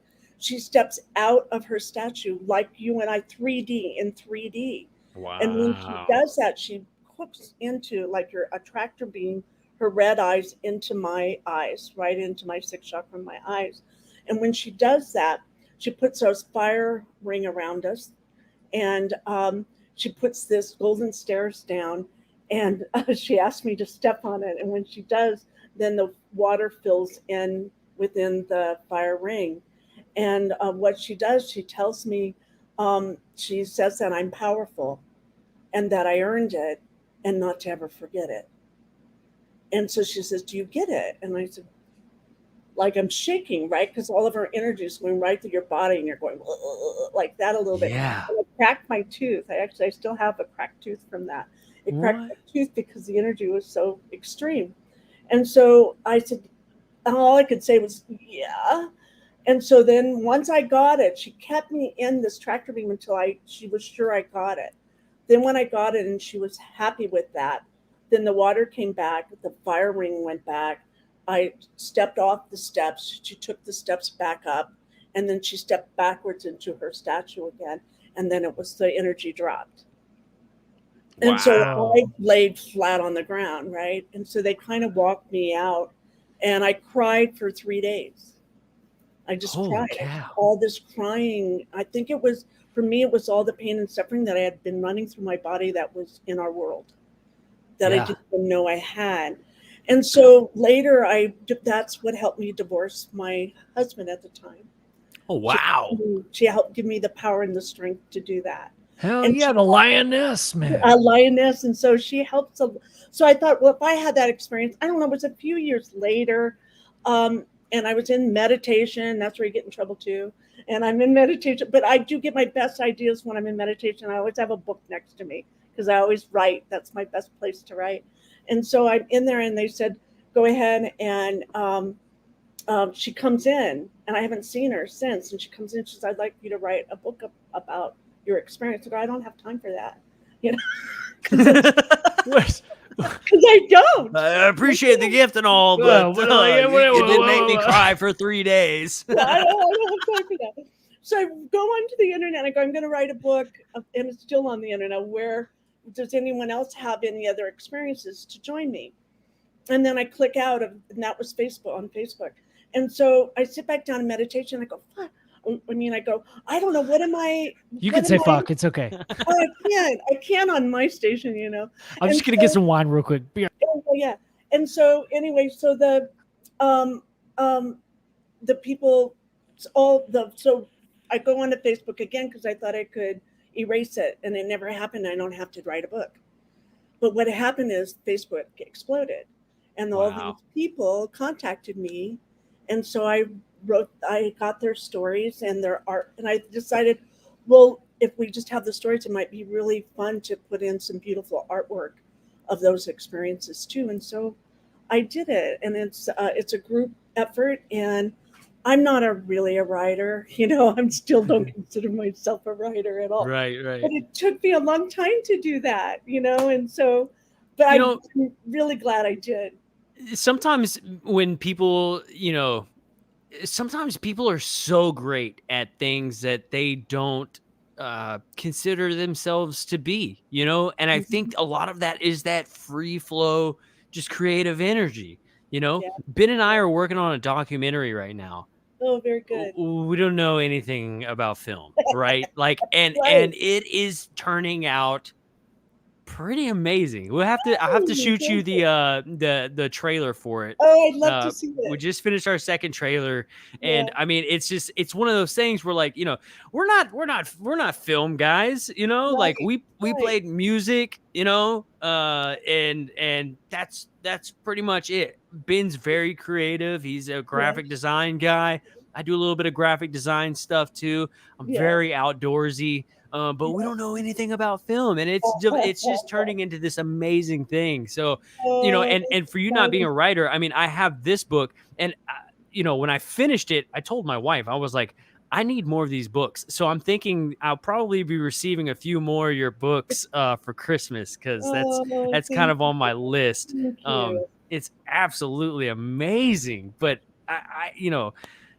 I think that there's something to that. Sometimes when you branch out and do something that you're just not familiar with, you're not confined to that box or the restraints that people are professionals in that area, they kind of stick to that little box. But when you're not familiar with something, you take it and run. And some of the best stuff happens when you're that type of person. So yeah, thank you. Well, and I think if it's meant to be, and then I think I just fought with myself for so long too, right?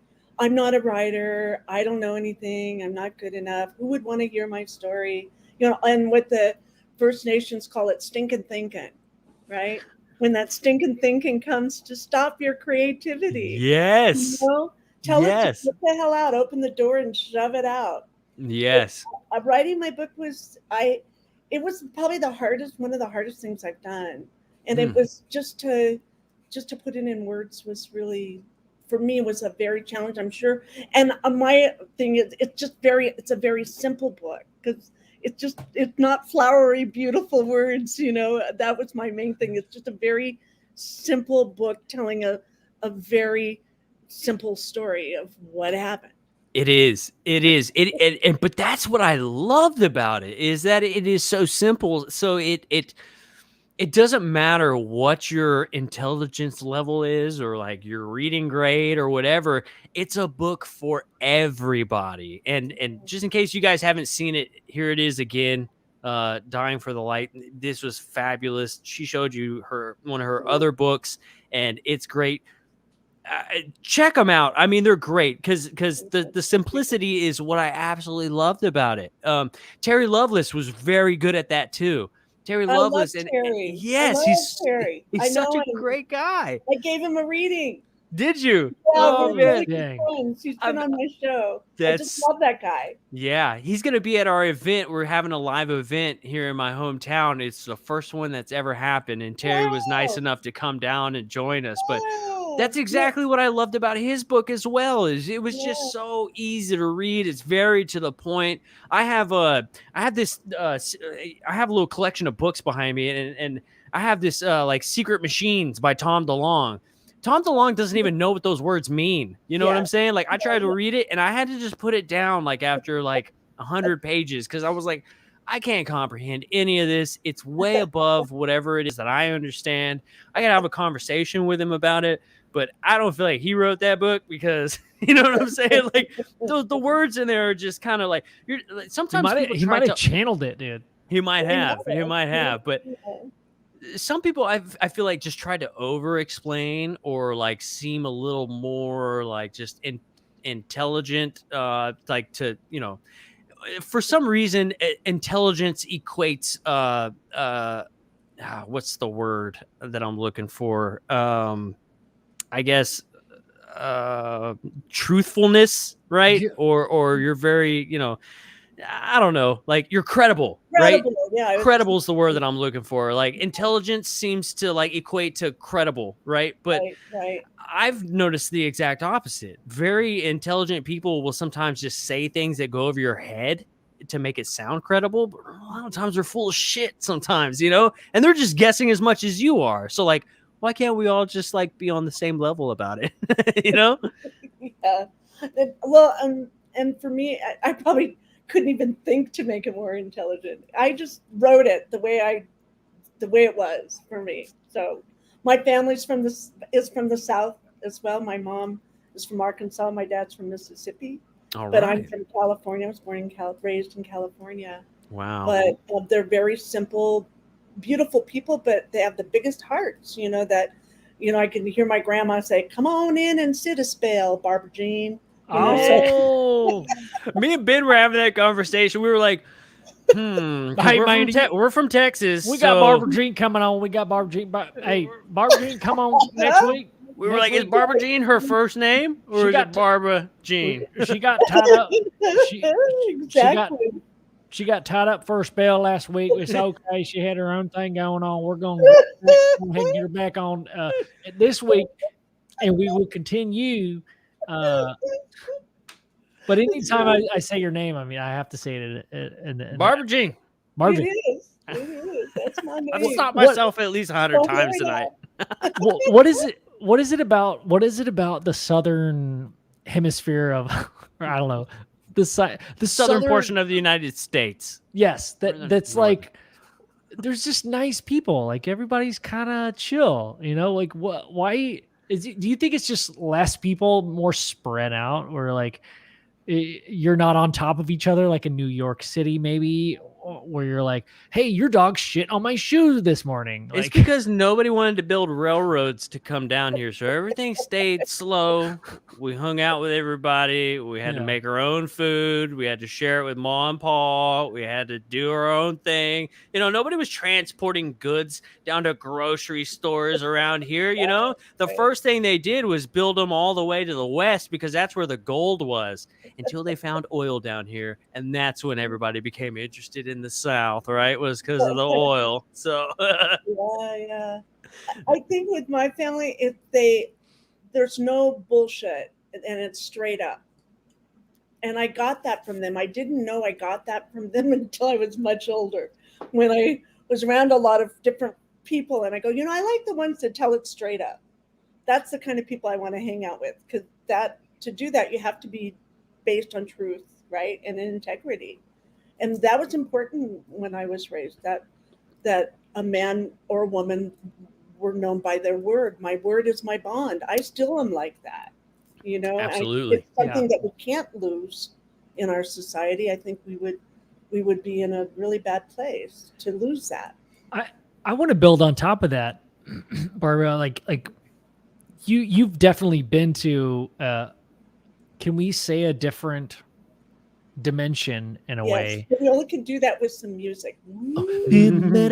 I choose funk. Yeah. But Big fun guys. Big fun guy. So there's this theme that I've kind of paid attention to, and I just want to know, is this something that you felt in your experience, where there are no secrets? It's literally just whatever is put out from your brain is understood by the other entity, and I don't know if that connects with you in any way. Yeah. Is that something you could speak on to? Like, Sure. When I had the near death experience, I'll go past that. When I first met the being, he called himself the guardian, right? And I want to back up for a second, though. That's okay. I went into blissed out state. There is no time, by the way. Okay. I went into blissed out state. I went into this warm, undulating water of love, and I was in it, and it was me, and I was it, and there was so much love there. It's beyond a father's love for a child, for your baby, for your daughter. You don't think there could ever be more love than that? I know. I have 3 of them, but there was, and I was in it, and I was so blown away by that much love that I was a part of. And then I looked down, and I became one with everything. You're one with everything. You just totally become one. So you don't exist anymore, but you're one with everything. And then I looked down, and I didn't have a body, but I still existed. And how was that possible? And in that moment, I just totally lost it. My brain totally expanded, right? My consciousness totally expanded. And in that split second that I looked down, I didn't have a body yet. I still existed. And all my codons went, whoa, like all over the place, right?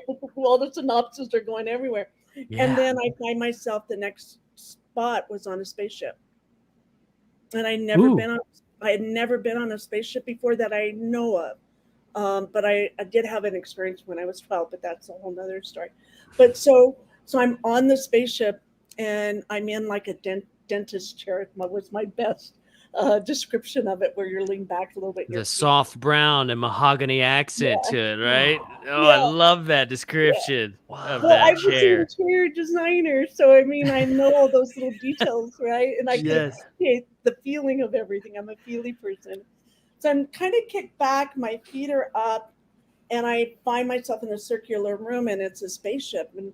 And how do I know it's a spaceship? Because it's a knowingness that it's a spaceship.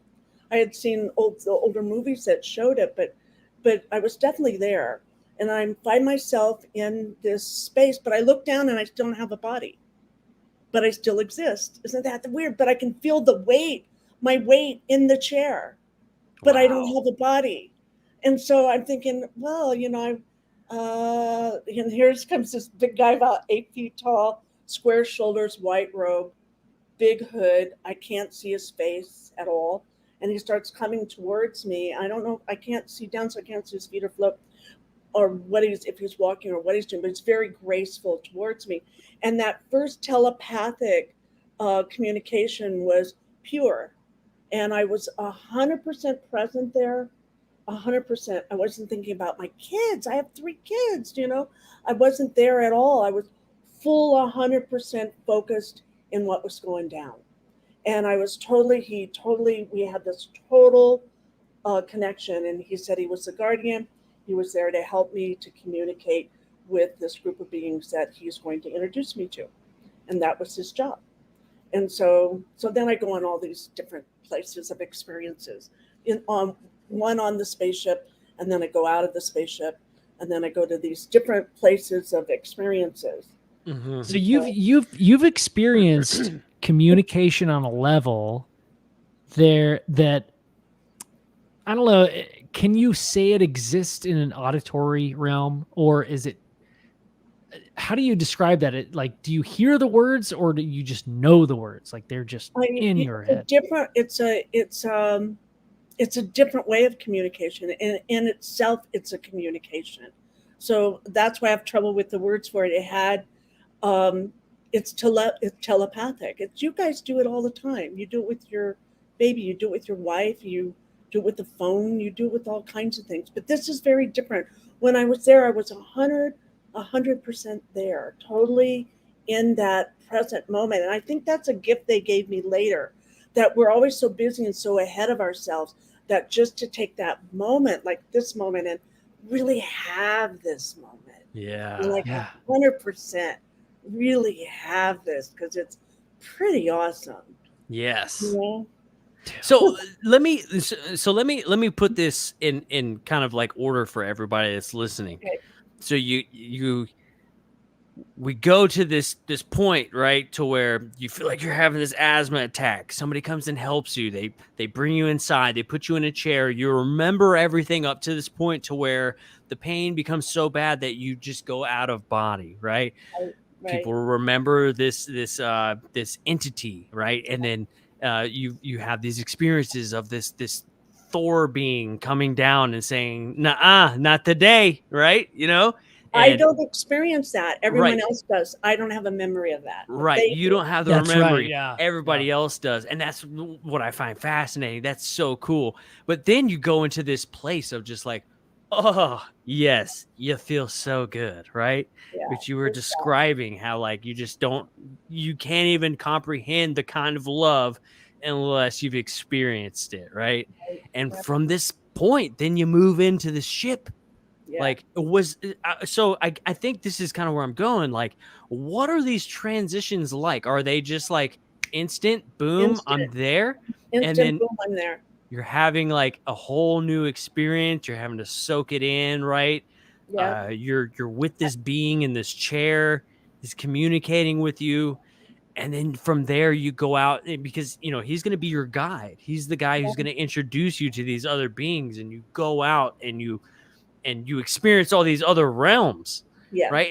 And so this is like why I was saying in the book, this exact part where I was like, I needed to go back because I feel like I skipped a page or something, but it's not. It's an instant, like, boom, I'm here, boom, I'm there, and boom, I'm somewhere else. Yeah.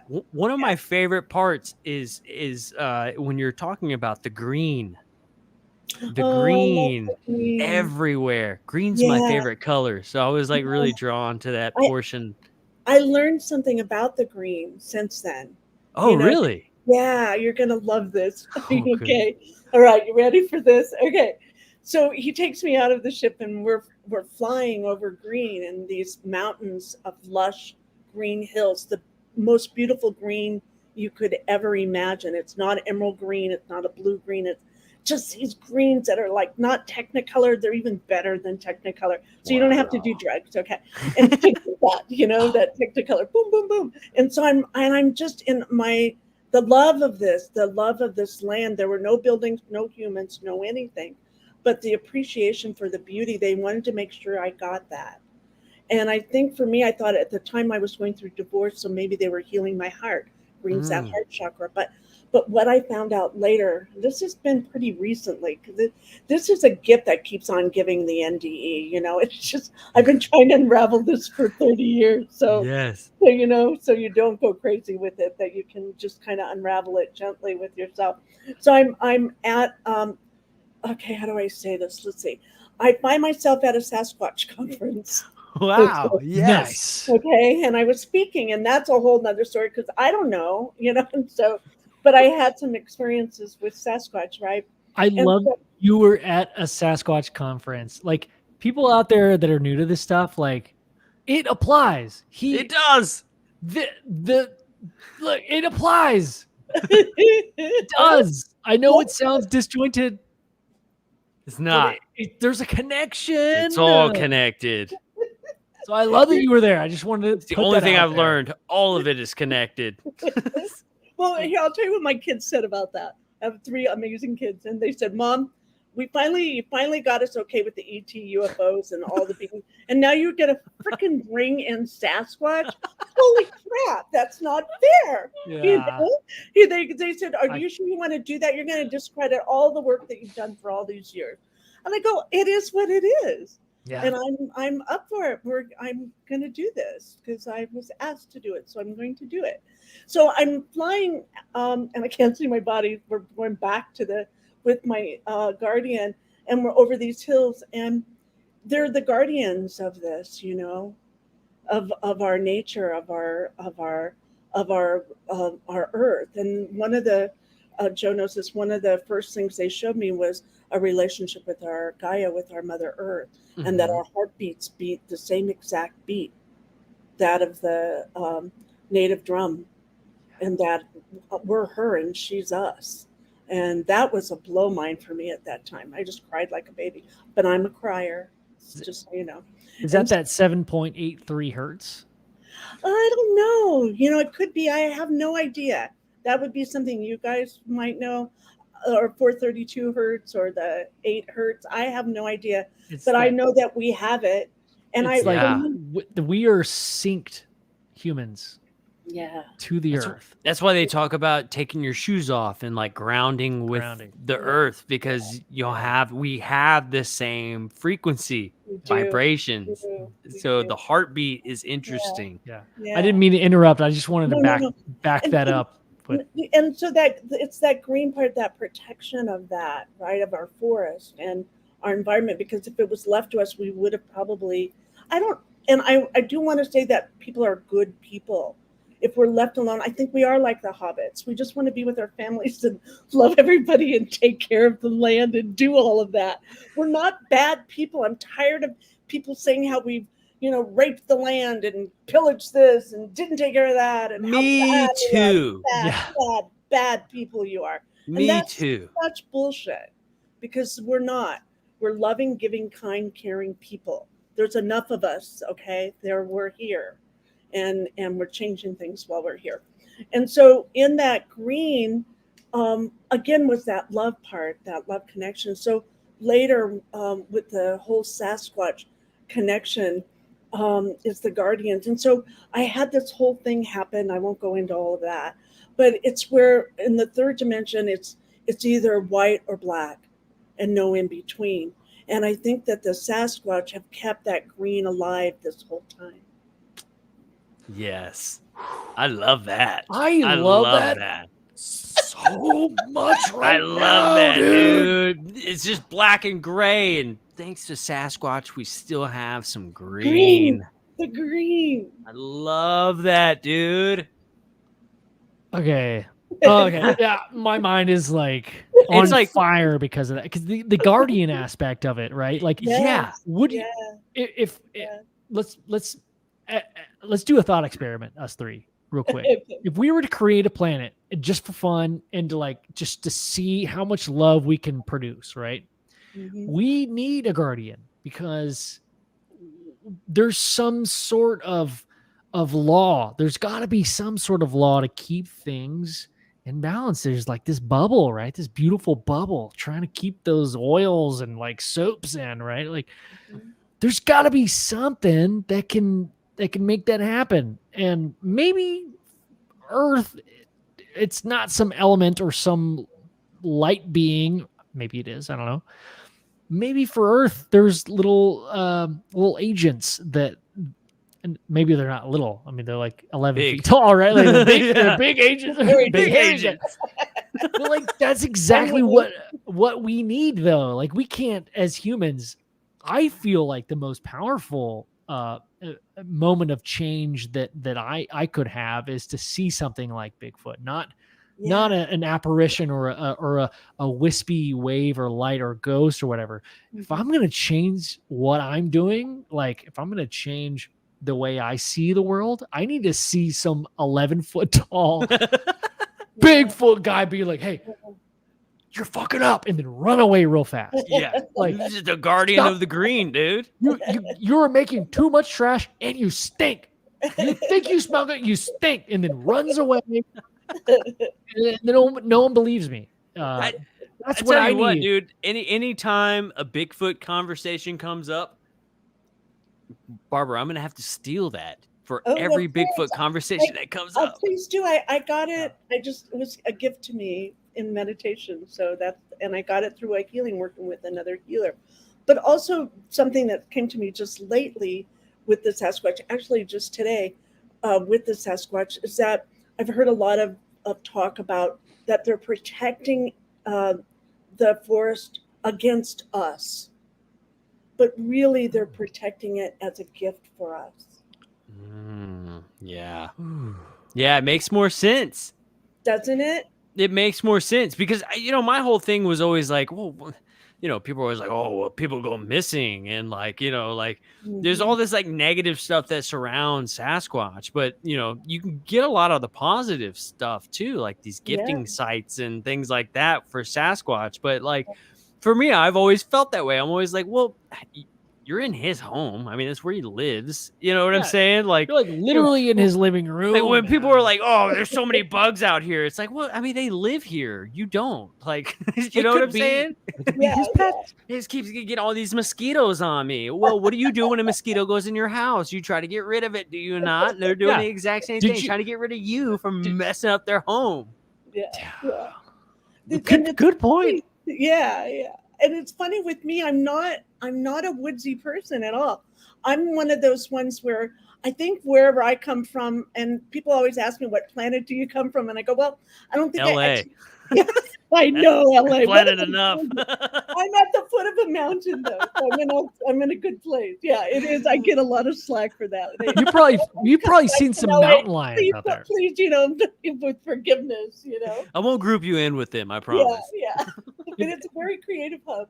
If you live in the mountains, Barbara, I mean, like my cousin actually lives in LA, and he's seen mountain lions. Like you're not just living in.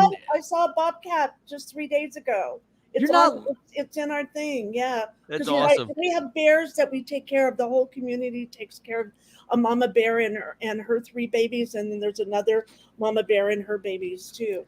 What you're saying is that Los Angeles, how do you say it? Los Angelinas. Anyway, y'all aren't like totally disconnected from nature, right? Like y'all are. And I was really meant to be here, and I didn't know why. And so, not that I do everything that Spirit tells me. I usually argue with them a lot before I do something. But they said, you really need to come to LA. I don't really want to go to LA. But my son was here, and so that really helped bring me here. But I think I'm here for all these other reasons too. And so it's interesting to kind of go with that flow of that. So I don't patrol so much. I kind of let go with it. But there was something I was going to say about the Sasquatch and the green. Oh, well, I live on a spaceship. If you really ask me what planet I come from, I don't. I live in this huge ass spaceship that has the right to go wherever they want to go, whenever they want to go, if they feel like going there. And I'm with that group. That's so cool. I want to know more about that. And so I go with them and I work with them, and that's a whole nother thing. But I'm just a grandma. Well, you said the number earlier. I'm just going to say it's one of my favorite numbers, but you don't look it. Uh, Thank you know, I'm just gonna say, just your vibe and your energy is it's a beautiful thing. Thank you. And I just love meeting people like yourself that have kind of, well, that have been through. I've been through it. I have, my where they talk war stories. I talk love stories. I guess. I mean, we've got enough hate and uh, disassociation. We've got enough of that in the news and our content. We've got enough of that. Can we just like throw in some love every now and then? Like I throw some Seriously. positivity in this I- shit, dude. That's what Like, I've done for 7 years on my show, and I got a lot of slack for it. Yeah. Yeah. what, everybody's got to point out something wrong with something. Yeah, You know?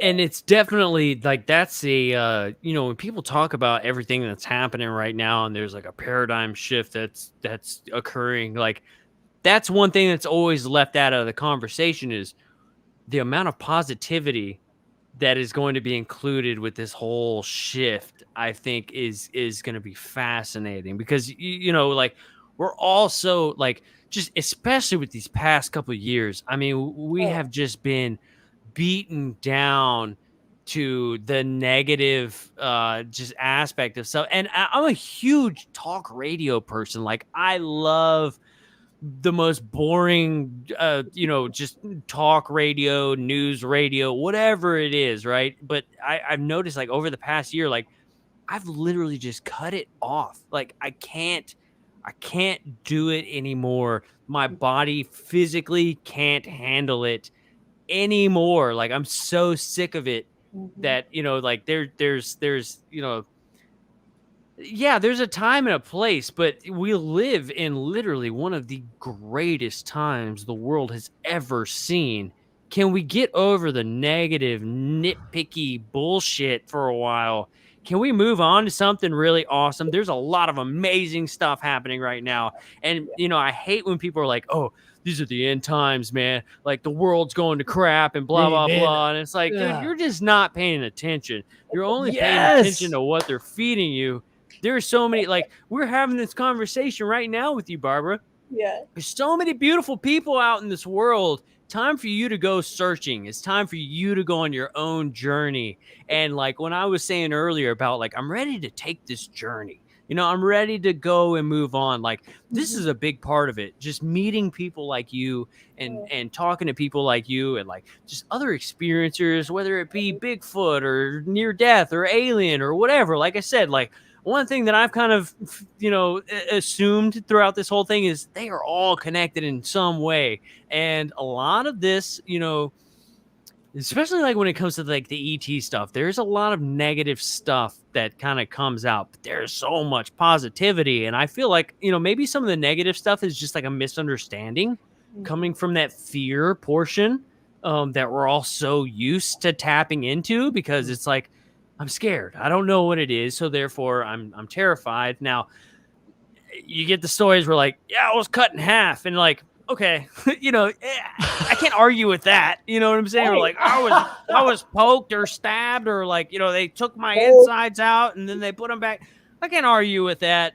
Yeah. Not even going there. Yeah. But for me personally, like if I were to see something, me and Ben have talked about this. If I were to see something in the corner of my room at nighttime and I'm fully aware, I'm gonna be so scared, right? But that doesn't necessarily mean that's a fear type of moment, right? It's Right. just my misunderstanding of what that is. Yeah. So there's a lot of beautiful stuff behind this, and I think it's important that we kind of start to focus on the beautiful stuff, instead of this mountain of feces that we have seemed to build for ourselves over the past few years. It's just so negative, and it's just like bringing everybody down. Like the amount of hate that you see on the internet is sickening. It's absolutely sickening. I can't even, Facebook and all that stuff. Like, Ben's got TikTok and he tweets and all kinds of stuff like that. I twat. I don't tweet. Yeah.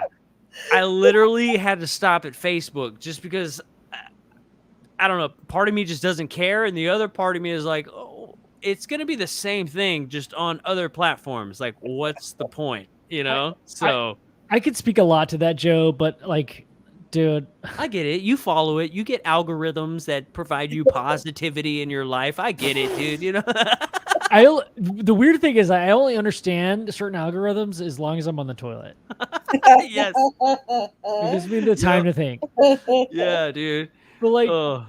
but like, I see where you're going with that. Like, Barbara, like, what do you think? Like, after you have such a calm nature about yourself, this confidence, what for somebody who is that person spewing out negativity on the internet just because they have to stroke their freaking ego, like, what do you say to that person? Like, do you treat that person with fire, or do you scorch it with water, or do you find some other element that you I can? probably don't touch it. I don't give it any of my energy. He's doing exactly what he's doing.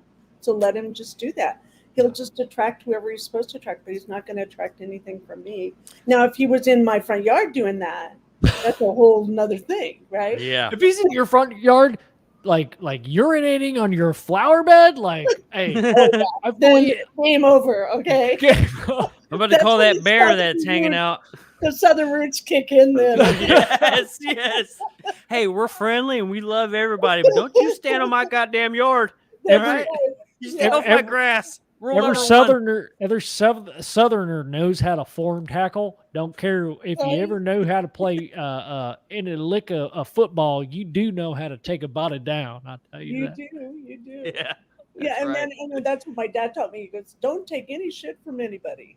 That's his gift to me. Don't take any shit from anybody. And I didn't think that was. I thought, okay, great, thanks for that. But later on, that made such sense to me as you get older. It did. So I thanked him for that. So yeah. I love that. Like, so like the idea that there's a lot of stuff happening right now, where there's this side of I fall into this category of vindication, where like I've been into UFOs and aliens for a really long time. Yeah. I might not know the exact dates on like crashes or retrievals or like cover-ups and stuff, but like we have a pretty good idea, right? Yeah. We just love this topic and we have so much fun. So when this negativity comes awry, where somebody's like, "Hey, you didn't get this wrong," what can somebody? How do you like redirect that energy where this negativity comes out? Like, I feel like you've been beyond the void and back. Like there's this. Instead of saying, "Ha, I told you," how do you turn that into a yes? Thank you, Joe. Yeah. Or do they just deserve the "Ha, I told you"? You know? Yeah. Yeah. It's kind of I let him just have it. You know what I mean? I just let him have it. Yeah. I don't. Okay, here's the deal. Okay, I don't engage unless I want to engage. So I have the freedom or the choice to engage or not. Now, if I'm in a good mood, I probably wouldn't engage. But if I want to engage, I will. And it's not for fun like a cat with a ball of yarn, because that could be karmic. So I am careful not to create any karma with anybody. But you can, and I think there's responsibility. And so however anybody is in their beingness, they're right where they're meant to be. And I have a choice to either, and I always try to respect where they are, wherever that is, with the experience they're having. That is so important. Like, that's the best answer. Did I even ask a question? But that was the best. That was the best answer. Yes. Sorry. Yes. Maybe I didn't answer. I don't know, but that's what came out. Okay, so I have ADD and like my brain goes 12 different. That makes you a beautiful creator. Then ADD is a gift.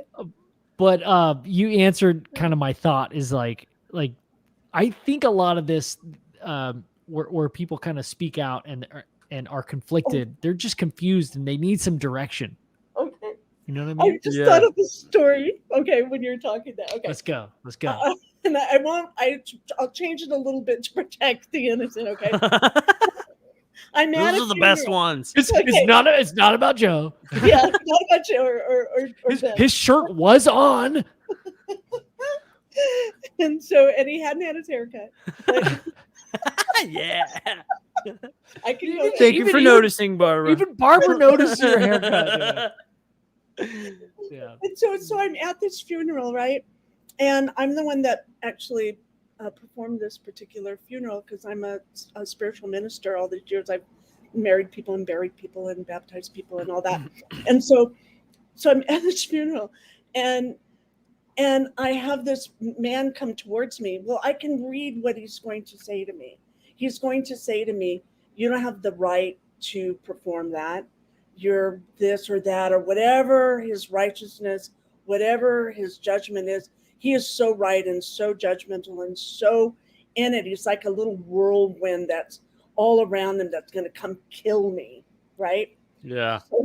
So he starts coming at me and no one else is around. And so I look at him and I go,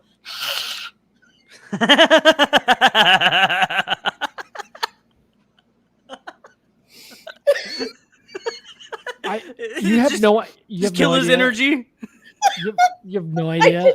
Oh, wait, here's the second part of it. I didn't throw any energy with it. Because you can say F you with no energy, and then you can say F you with energy, and there's two different things there, okay? Yes. So I didn't put any energy behind it. But I had to do that because I didn't want to engage with them. I feel like we were best friends in a past life, Barbara, because that's what my wife and I do. If there are no words, we like Oh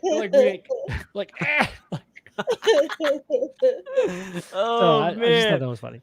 I am so full out of him though. I did. He never talked to me again. I bet. I wouldn't talk to you either, man. I know. Lady, I even scared myself. So there you go. Anyway, she just hits at me or what? Fucking hissed at me, dude.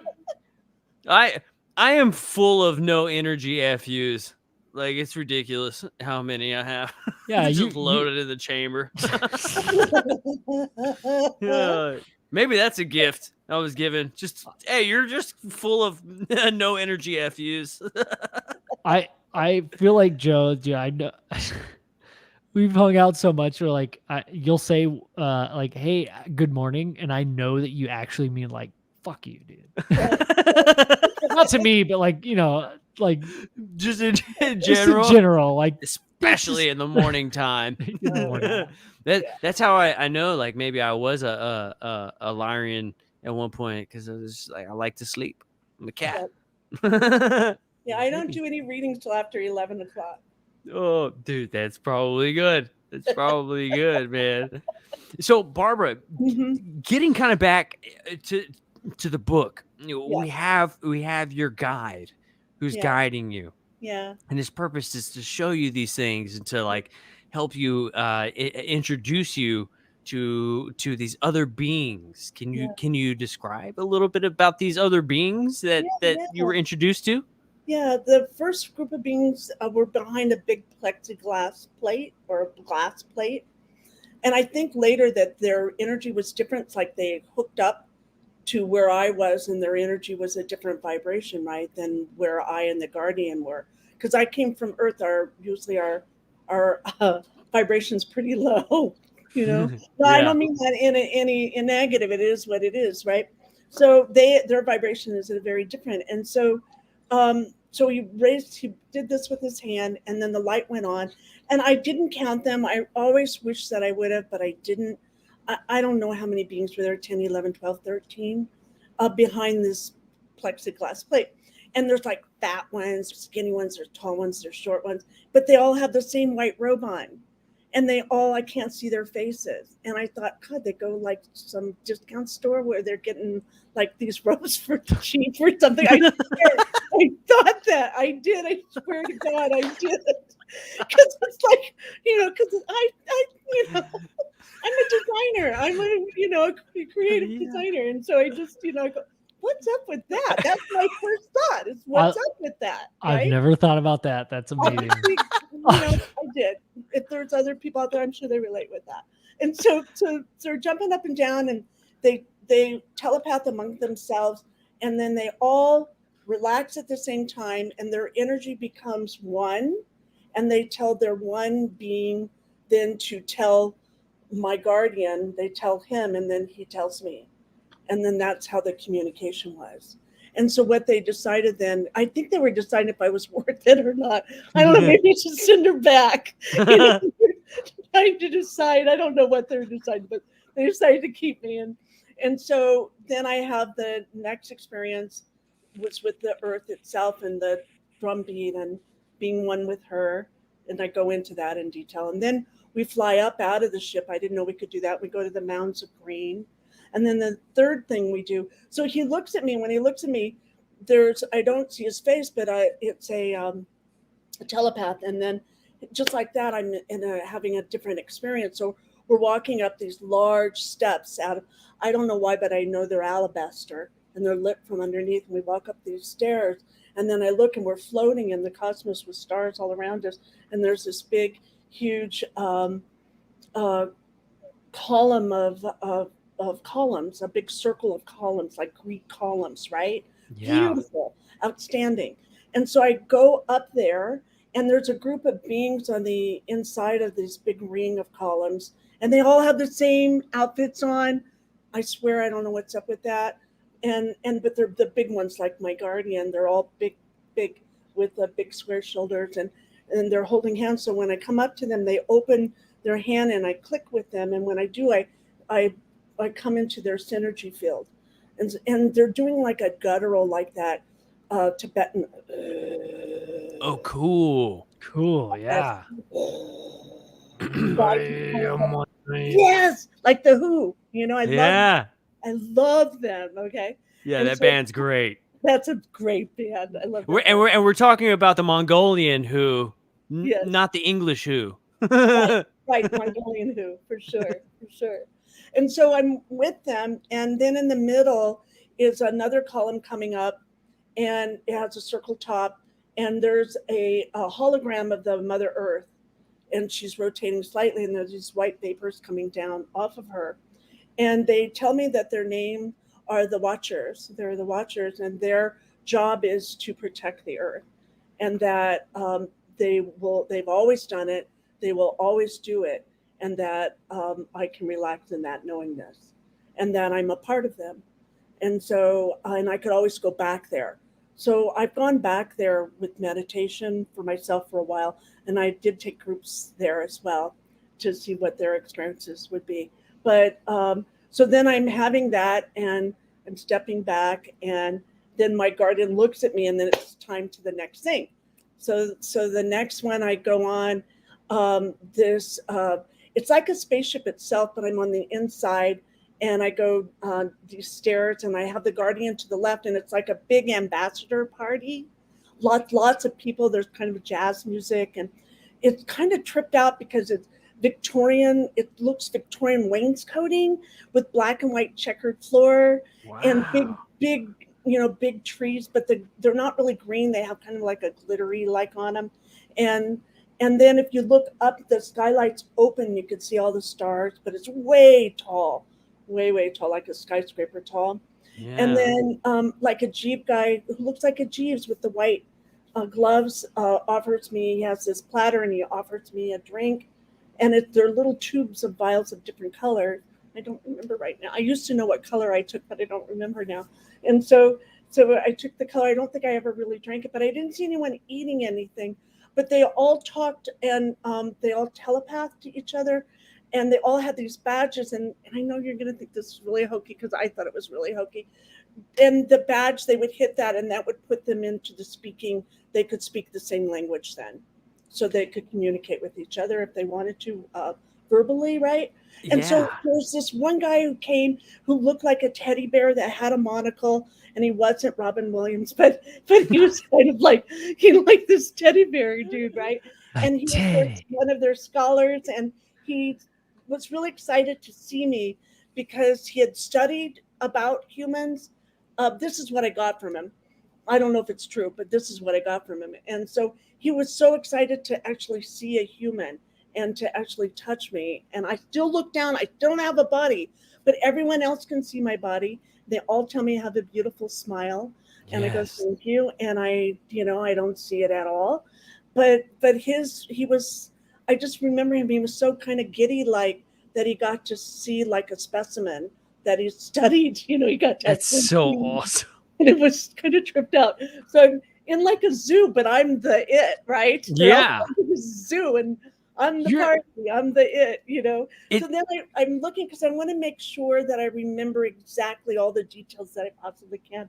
So I look off into the distance, and a being catches my eye, and he has a tuxedo on, and he has a pink elephant head. Swear to God, I don't make this stuff up. This is like what I saw, and I just wanted to remember to see that.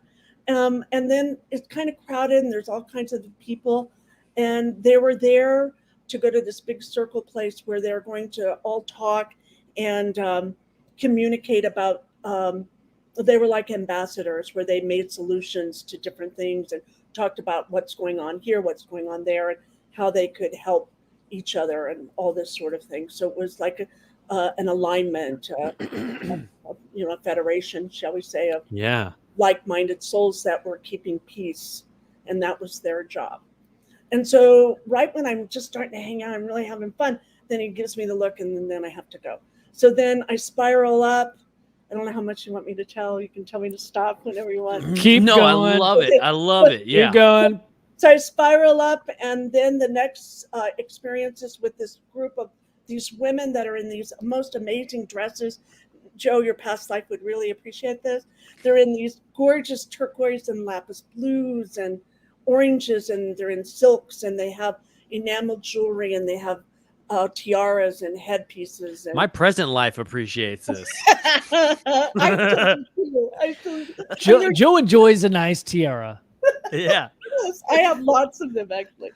But yes, yeah. And so their job with me is all telepath, and they sing in this beautiful operatic voices. So gorgeous. Just that where they hit those pitches and you just go like that, and Yes. they're with me. And so their job is for me to find my voice. And so that I can't leave until I find my voice. And my voice is really low. I have a very alto voice. So they stayed until I could have that. So I finally let it go. And it's like the other guys is kind of, that's my voice. Or I can sing, but not high at all. But I found what was my voice, and it's a very low, earthy voice, actually. I really wanted to have a celestial voice, but I ended up with an earthy voice. I go, what's up with that? But that's what I had. And finally I got my voice, and then I got to leave, the guardian said. And then when I went up and up with him, and then that's when I saw my friend meditating in a hospital. I'm thinking, what is she doing in the hospital? And then I looked down, there's a hospital bed, and there I am laying on my side in the hospital bed. And that's when I say, oh, you're a little puffy, but you're not too bad. But I didn't freak out or anything.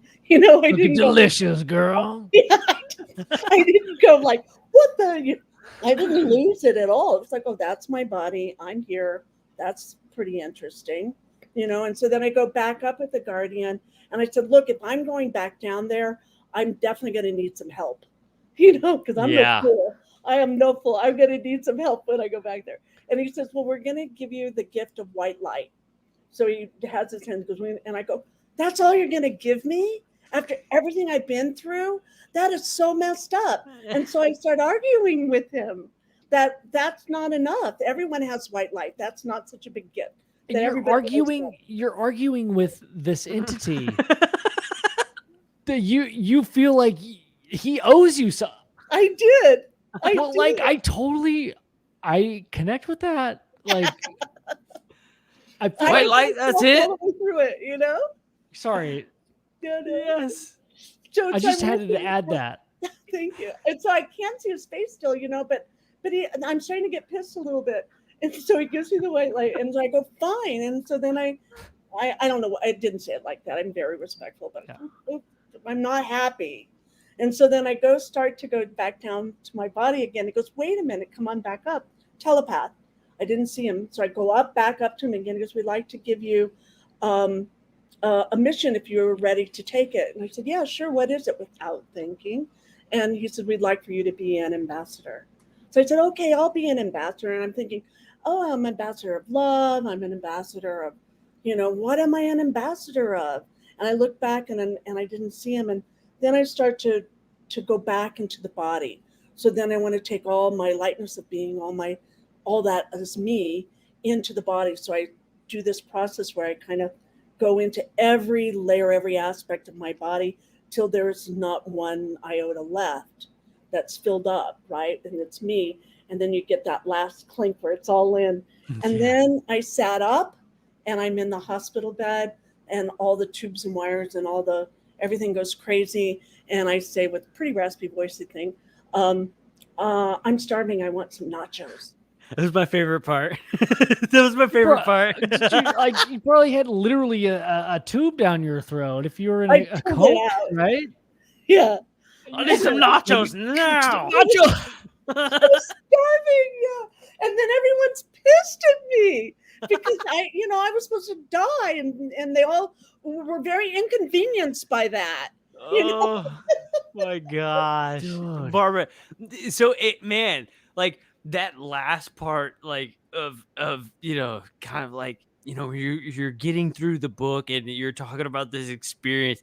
It reminds me of like the cantina scene in Star Wars where the party, but the party was thrown by Andy Warhol. You know what I'm saying? Like, because Andy Warhol was an alien, right? So, that guy, he probably threw that party, but like, it's so cool because, you always hear like these stories of like, oh yeah, the Galactic Council, right? And you're like, maybe, I don't know. But then like you read your book and you're like, well, I've encountered all of these different beings and they all kind of, group together for this large party, like once a year or whatever space years are. Yeah. And they're having a good time. It's like it adds however long space years are. Yeah, however long space years are, I don't know. It seems like they're having a good time, like. But if you really we could go off on a tangent on this, Joe. I know we can. Yeah, go for it. I'm wide open. Go for it. But yeah, we always hear those stories of the Galactic Council, and like we had that recent like last year the prime minister or the head guy of like Israel, the head military guy, he had talked about the Galactic Council and this and that, and everybody's always kind of like, well, I don't know, we always envision the Galactic Council of like the part in like Star Wars and like episode, what is it, like 1, the original one, where like they're all in that round room and there's all these different beings around, and it's kind of like, I guess that could be possible, right? Like if something can materialize and walk through your wall, invite you over and pull you through a wall, and you end up in this space that you don't know what it is, but you assume it's a ship. Couldn't there be a Galactic Council, right? If they've materialized through your window or and it's taking you up into space, are they not galactically counseling you? Yeah, there you go, dude. Yeah. But like your book and just hearing all this stuff, it like adds more weight to the whole thing. Like, yeah. And especially if there is all of these different beings, like I believe that there's just uncountable amount of things out there. Not only do I believe in the higher vibrational light beings, but I also believe in like things that are just smarter than us that live on the other side of the Milky Way. I believe in the whole spectrum of things because why not? Why not? And I'm not like a scientist. I'm a doctor scientist. Ben and I are doctor scientists, dude. But it's one of those things that's like, if A is happening, B is happening, so and equals C, which is everything around us. Yeah. I think what happened with me there too is that I used to look at life when I came back. I looked at it from a cosmic perspective, not from a human perspective. And when you do that with anything, it opens up everything exponentially. Yes. Yeah. So what do you Okay, I had this thought earlier when you said something. Hold on. I wanted to show Aurelio that I'm wearing my socks. I don't have my chanclas on today, dude. Aurelio said he's still waiting on his shirt, and I'm like, oh fuck! Like I'm in charge of all that stuff. What happened? I'm gonna send you 5,000 shirts. So just be prepared to be our new. You're gonna have to sell a lot of shirts, bud. We get 10%, by the way. Barbara Jean gets 20%. Shit. What was I gonna say? You said something earlier, Joe. Well, fuck.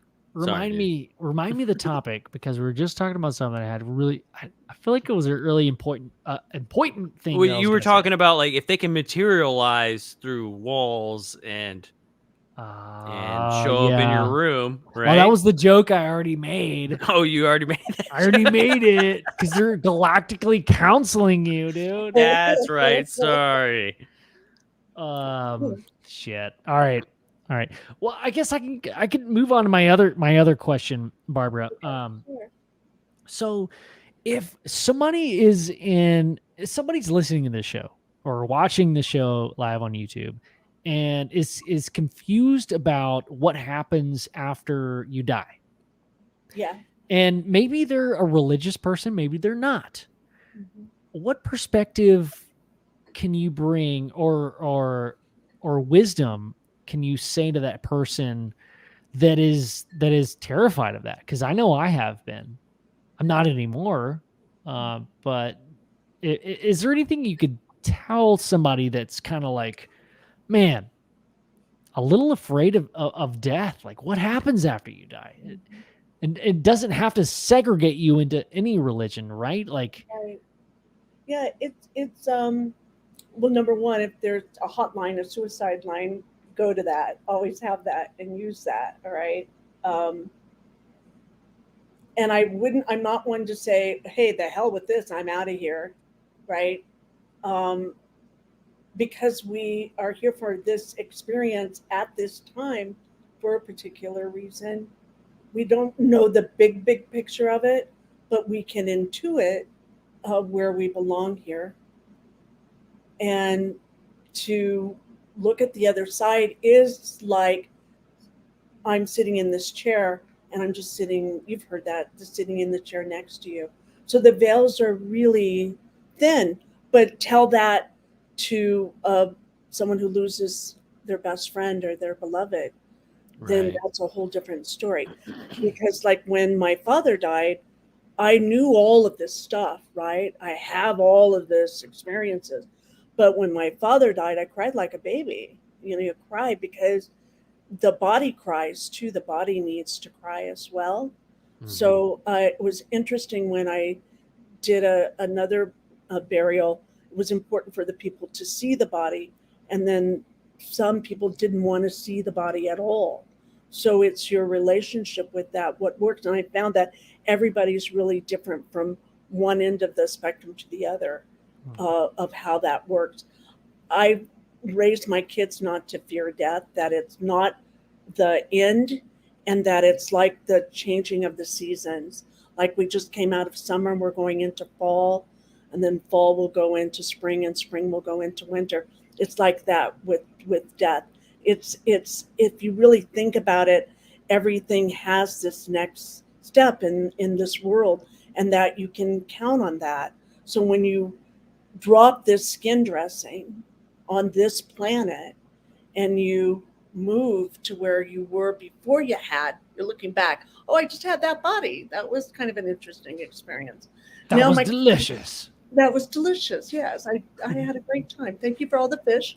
And then, you move on, you move on to this next amazing thing that you're with, that you're a part of, that whatever your next soul evolution is. And however big that is or however small that is, I'm sure that it's been grokked. It's been worked out way ahead, maybe thousands of years, I don't know. And or maybe in the blink of an eye. Because I have found that here on the earth plane, that things usually move pretty slow here. Yeah. Yeah. But You- when you- I was there, it took me 2.5 days to have all of those experiences. So that's yeah. maybe something to consider. I didn't see any of my friends or family or animals. I think I was in a whole different space for whatever reason. Right. I do Yeah. know that if I go now, my friend David Brinkley, he's had several near-death experiences, and when I talked to him last, he goes, "You're going to have 2 more, before you die." And I go, "That is not fair. That sounds fucked up. That I is not fair. I hope he's wrong because I don't want to do that.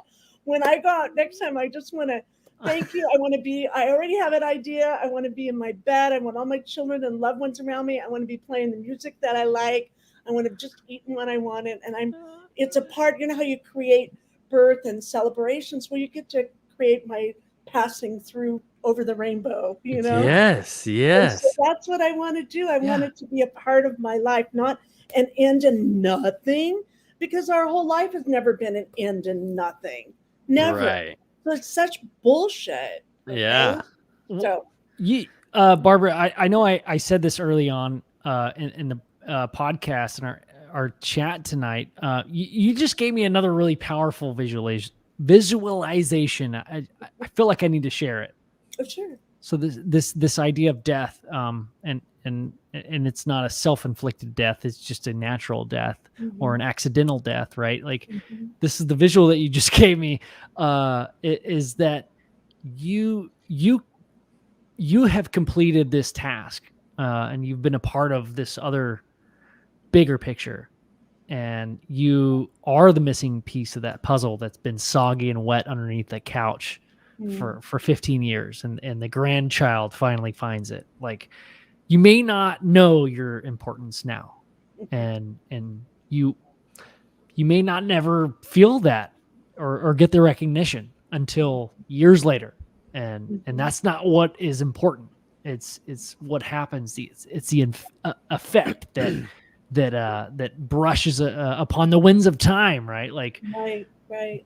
that's just kind of, I needed to voice that, because that's kind of what you just gave me in my head, like this visual. Yeah. Yeah. It's just showing up every day and being the best you, right? And if the best you is getting out of bed, that's good. Yeah. It's kind of Playing- That makes me feel really good. Hey, Actually, I can wake Barbara, up. just I can getting wake up. and getting. Just let's just wake up and get this day over with. I'm ready to get. I'm An ready to accomplishment. eat a plate of bacon. I'm What? ready- That's Yeah. too bougie for me, Ben. just gotta get up and I just gotta make it through this day. God Yeah. damn it. Gonna And play. there'll always be days like that, and there'll always be better days. Oh man. Right? It's the same Yes. with your life. You're gonna have some good lives. You're gonna have some probably crap lives. And there's Yeah. probably lives that experience just like this life you've had. It hasn't been one experience like that all the way. It has Yeah. never been like that. If anything, being on this earth, it's about change and your relationship to change. And you can choose where you want to put your energy in that change, right? You have a lot more freedom. Yes. That is one of the things that keeps me going. I complain a lot, I guess, but my life is compared to most. My life is absolutely fabulous. I've got just the most amazing wife and the most beautiful little girl. Like, man, I like it almost, I get kind of emotional, like, just thinking about it. 'Cause it's like, one, like, wow, do I even deserve that? But two, my life up to this point hasn't always been the most amazing thing, and I think about it still today, like, there's just so much that could be done or could be accomplished, or like, what can I, what can I do, like, and that's one of the things that, like, just kind of keeps me rolling, is like, like it is a learning experience. Like maybe I have already done this and like I just didn't learn something. Like I'm back in this little area again, as I just learned from you a little bit earlier. I was part of this royal court with some sweet ass dogs, and like, I was in charge of some stuff. So, it's like what did I miss there that I need to learn here? And then I just go back to just the core of my life, and like how just absolutely perfect and wonderful it is. Like all the surrounding stuff just doesn't even matter, like as long as the core is there.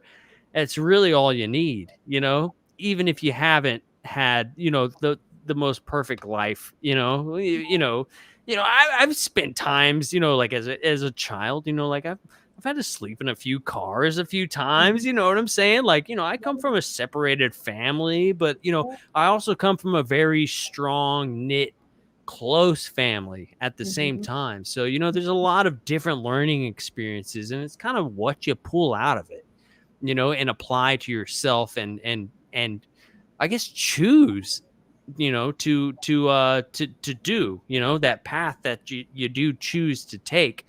And man, it's super important. It's super important. You may not have the best of the best all the time, but if your core is there, that's all that matters. It's all that matters, and death isn't something to be scared of. It should be something that should be celebrated. Exactly. And, your story kind of reminded me of the part where, and you made this reference earlier, but Slarty Bartfart takes Arthur Dent out on the little elevator, and he goes out through the universe, and he's showing him like, just like, oh yeah, this is the Earth. We've made this a few times now, like, oh, we're painting the mountains right now, like it's like it's such a cool story. Like, I don't know, like it almost makes you, it gives you hope.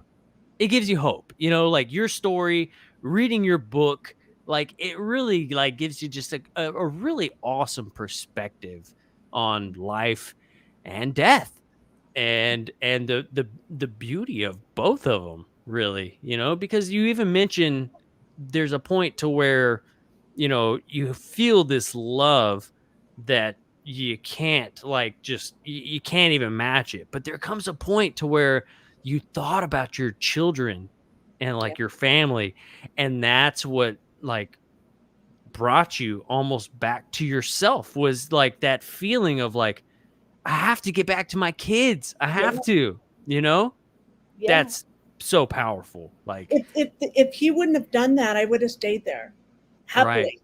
Very happily stayed right where I was. I was having such an amazing time, and I did not think of anything else. And then when he gave me the look, like, this is after the goddesses, he gives me the look like, it's time to go. I go, I'm not going anywhere.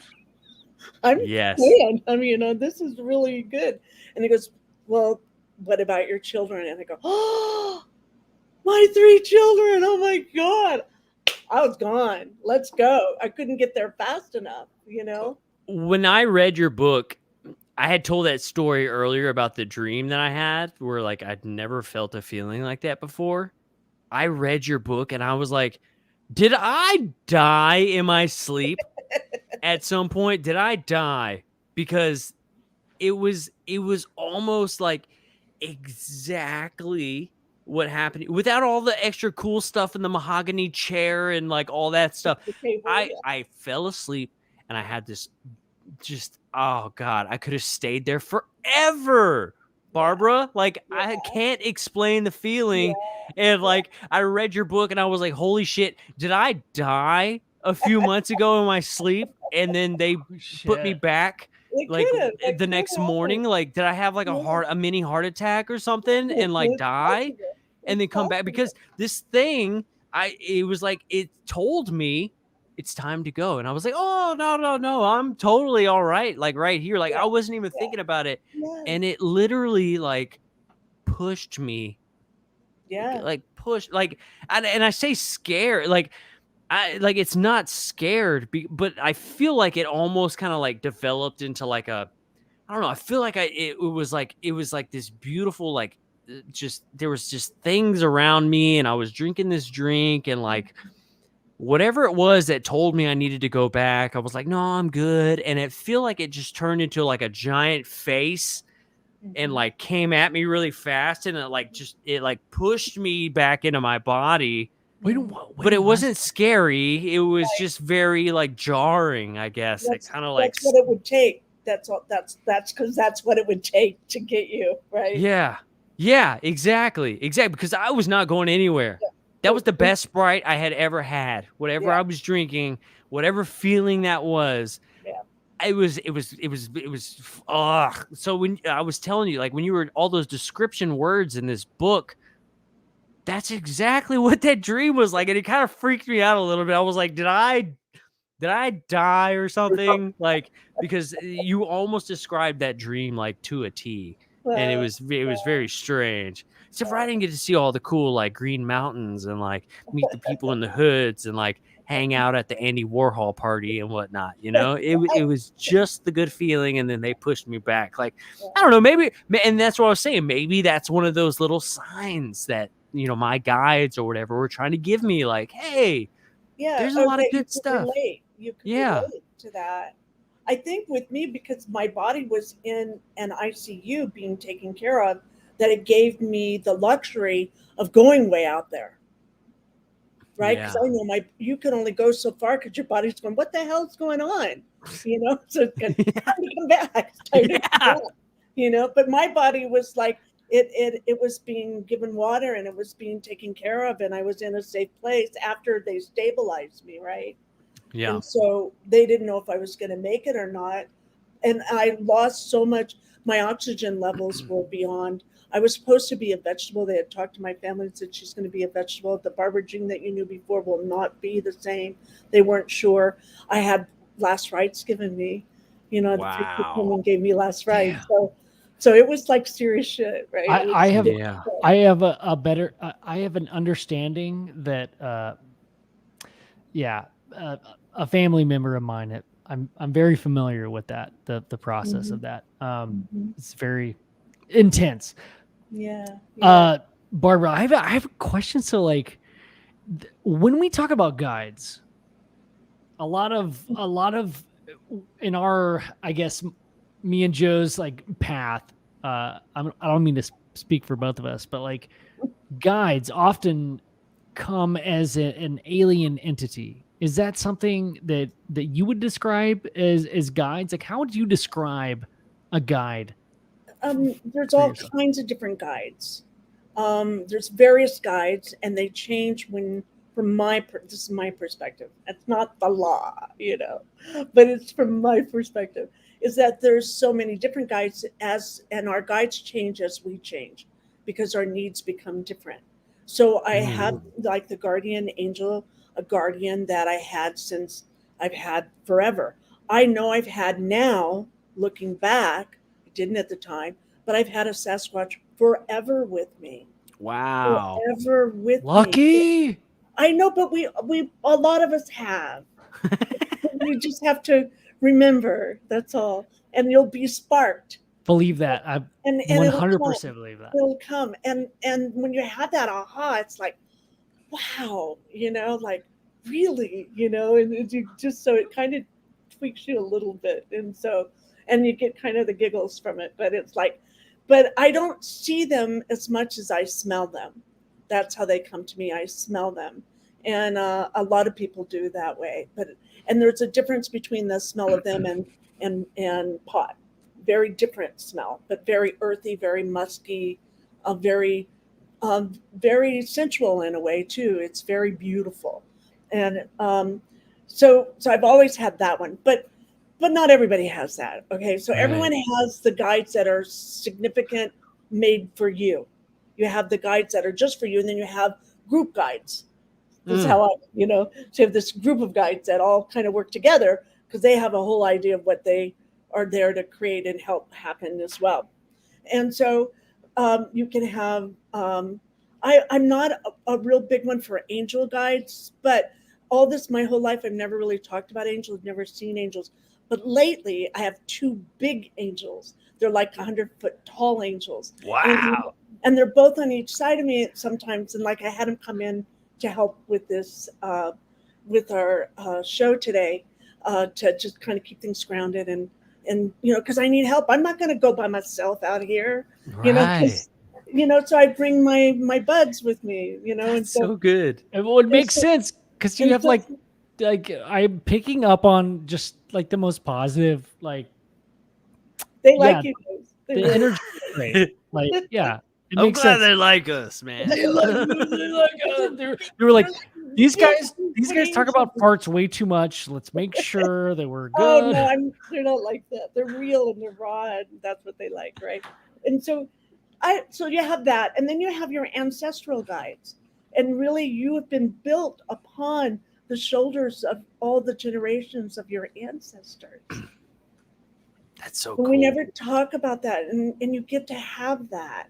Yeah. Your lineage that you brought, whether you know it or not, that they're you, and you get to call on them to help you.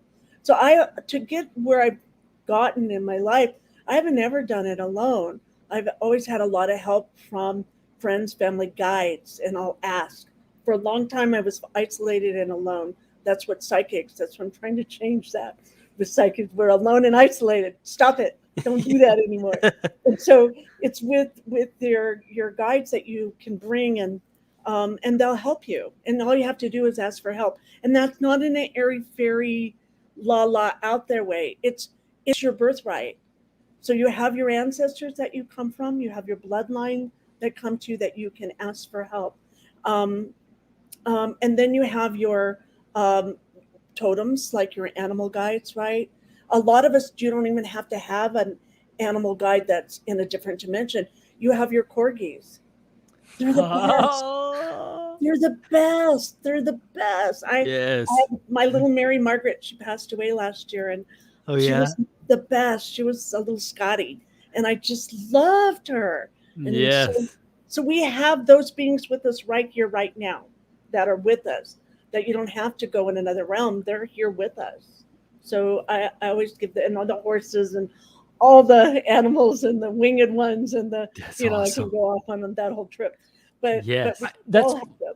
Okay. that's funny you brought that up, Barbara, because I was going to ask you, because my initial question was like, what is your interpretation of a guide? It was a loaded question because I wanted you to say it could be in the form of a pug, because Yeah. my Do you have my a pug? my little angel, Oh, my little where is angel he? nibbler. Oh, I love him. Yeah, bring him. Oh, Nibbler. I've known this pup since she was a pup. She is I thought you were gonna put the headphones on her, dude. Oh, look at her. I should have. She is 28,000 years old. She's been on the planet. She's taught every psychologist, philosopher. Oh, hi, sweetheart. She knows the secrets of the universe. It's Socrates. Yes, she does. Socrates. It's Socrates reincarnated. Pilates. She's taught Pilates. She's just my sweet little girl. Oh my God, I just love her. Look at her. Oh, she's so cute. Hi, sweetie. And here's the thing is, like, honestly, Thank like you. everybody loves their dog and stuff, but like We She get can't to see you. She got the beatus. I've been high with her so many times, and she's told me shit that I didn't know, but like got me through some shit, like at Oh, the you time know that I it, you needed know to it. know that stuff. So this is my Oh, little look guardian at angel right Oh, here. She man. is. That's all I'm She saying. really, look at her.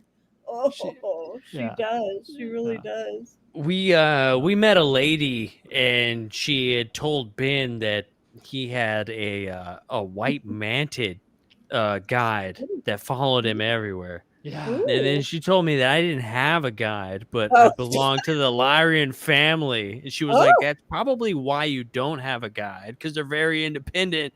And then she said, was like, you're also a dwarf. And I was like, oh, okay, I guess so. Like, I was just making fun of you.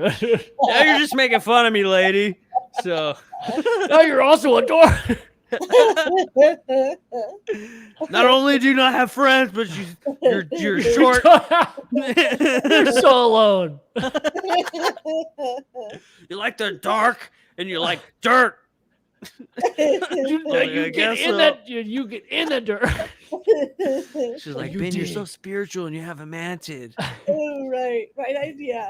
And you like dirt, you asshole. I was like, oh man. Oh, dang it. Well, thanks They- for introducing me to her. She's really cool. She's really cool. Nibbler's a cool pup. For Yeah. sure. I remember when he got that dog. Like he didn't like we lived in the same apartment and he didn't talk to me for days. He loved that damn dog. Oh, It's ridiculous. she's really cool. How does she do with the baby? How is she liking the baby? She sniffed our child once. Oh, She is so jealous. She won't even Oh, yeah. acknowledge her. She's like, not it.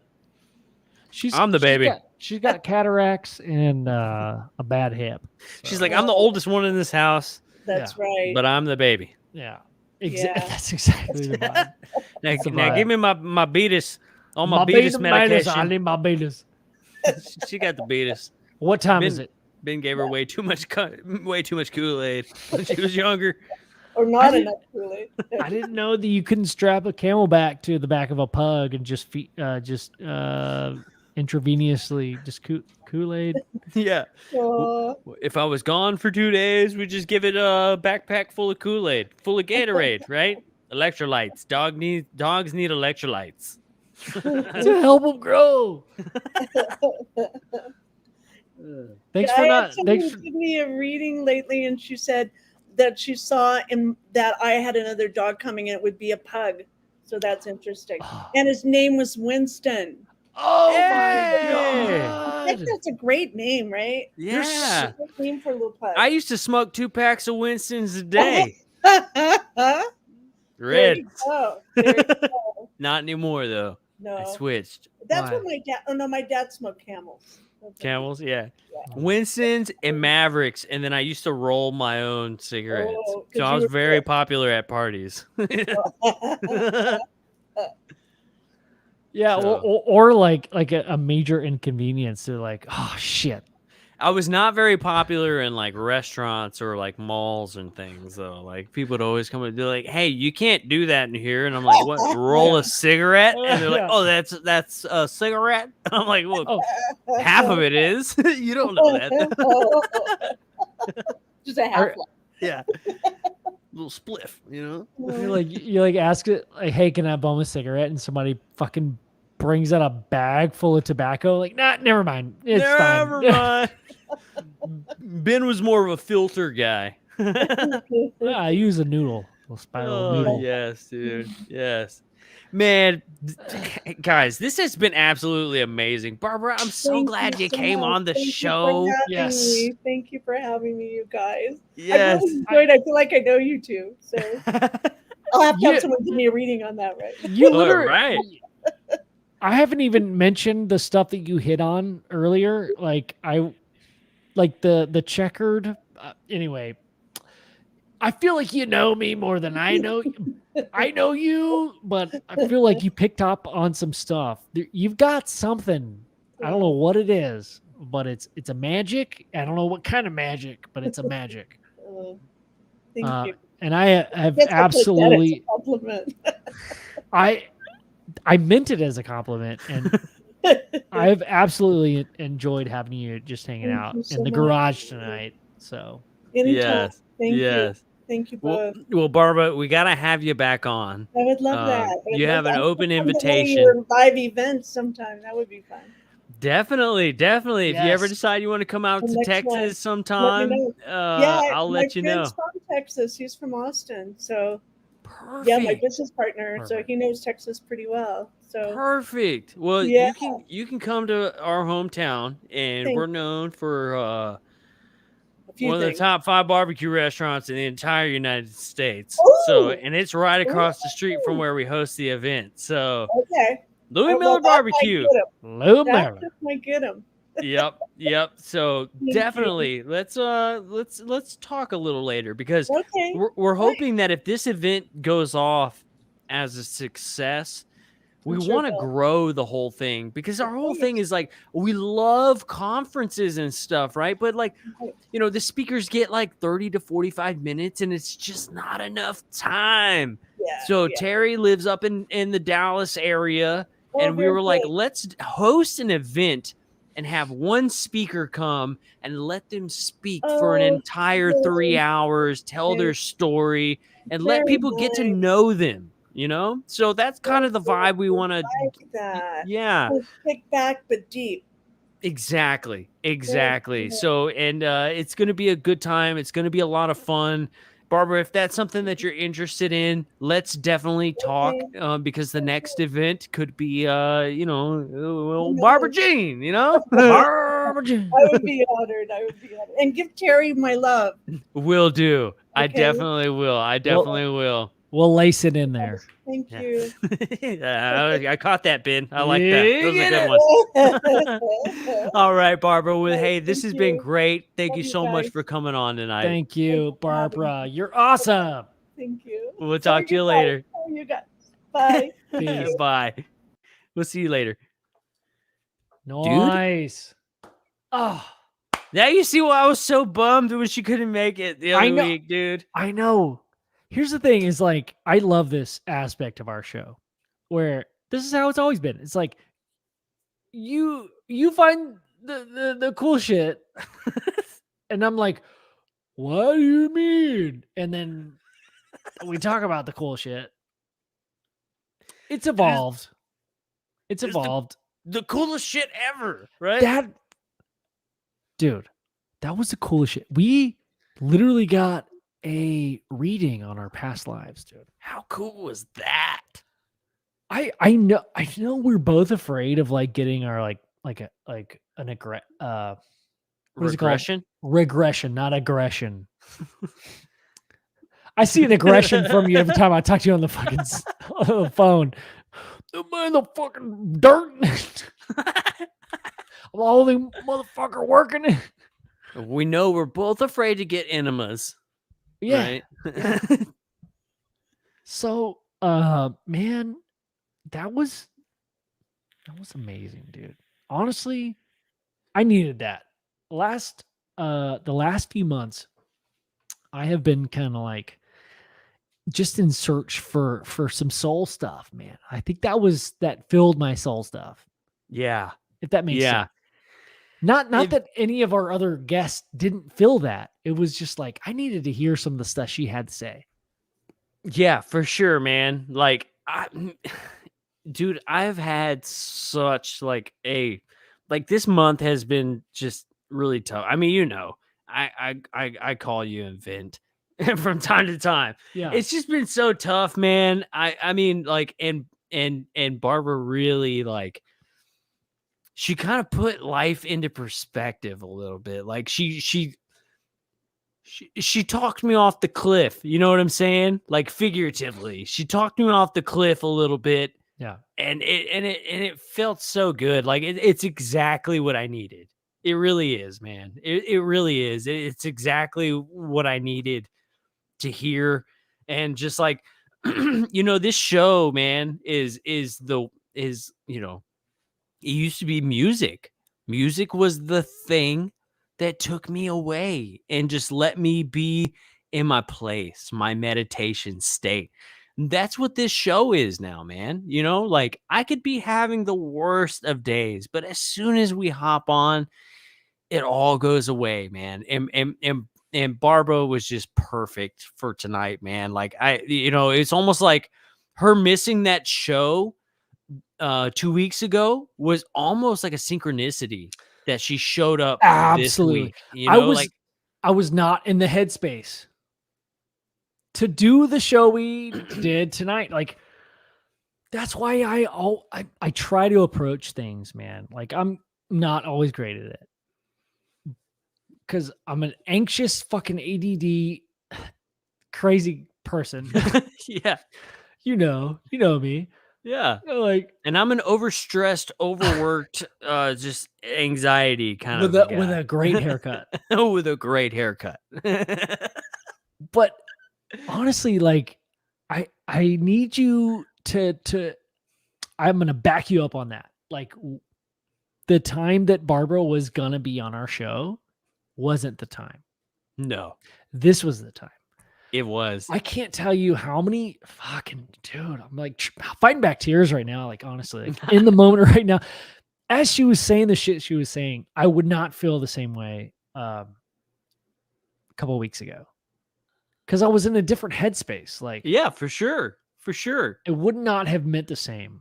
And dude, like this journey, dude, like this starts with me being interested in aliens, dude. Fucking love the idea of aliens. And then it gets into this idea of like, oh, the spirituality shit. And you and I were like, I just like the frequencies of fuck that. That's dumb. Like there's no way that that's a thing. There's aliens with boobs. Okay. There's 14 boobs. Enough for all of us. And that's okay. So like, wait. There's a point. I'm going to make a point. Okay. Just wait for it, dude. So what I'm milking out of this whole thing is, it happened at the exact time it was supposed to happen. She said some shit that just cut to my core. Did it cut to your core at all, dude? Yes.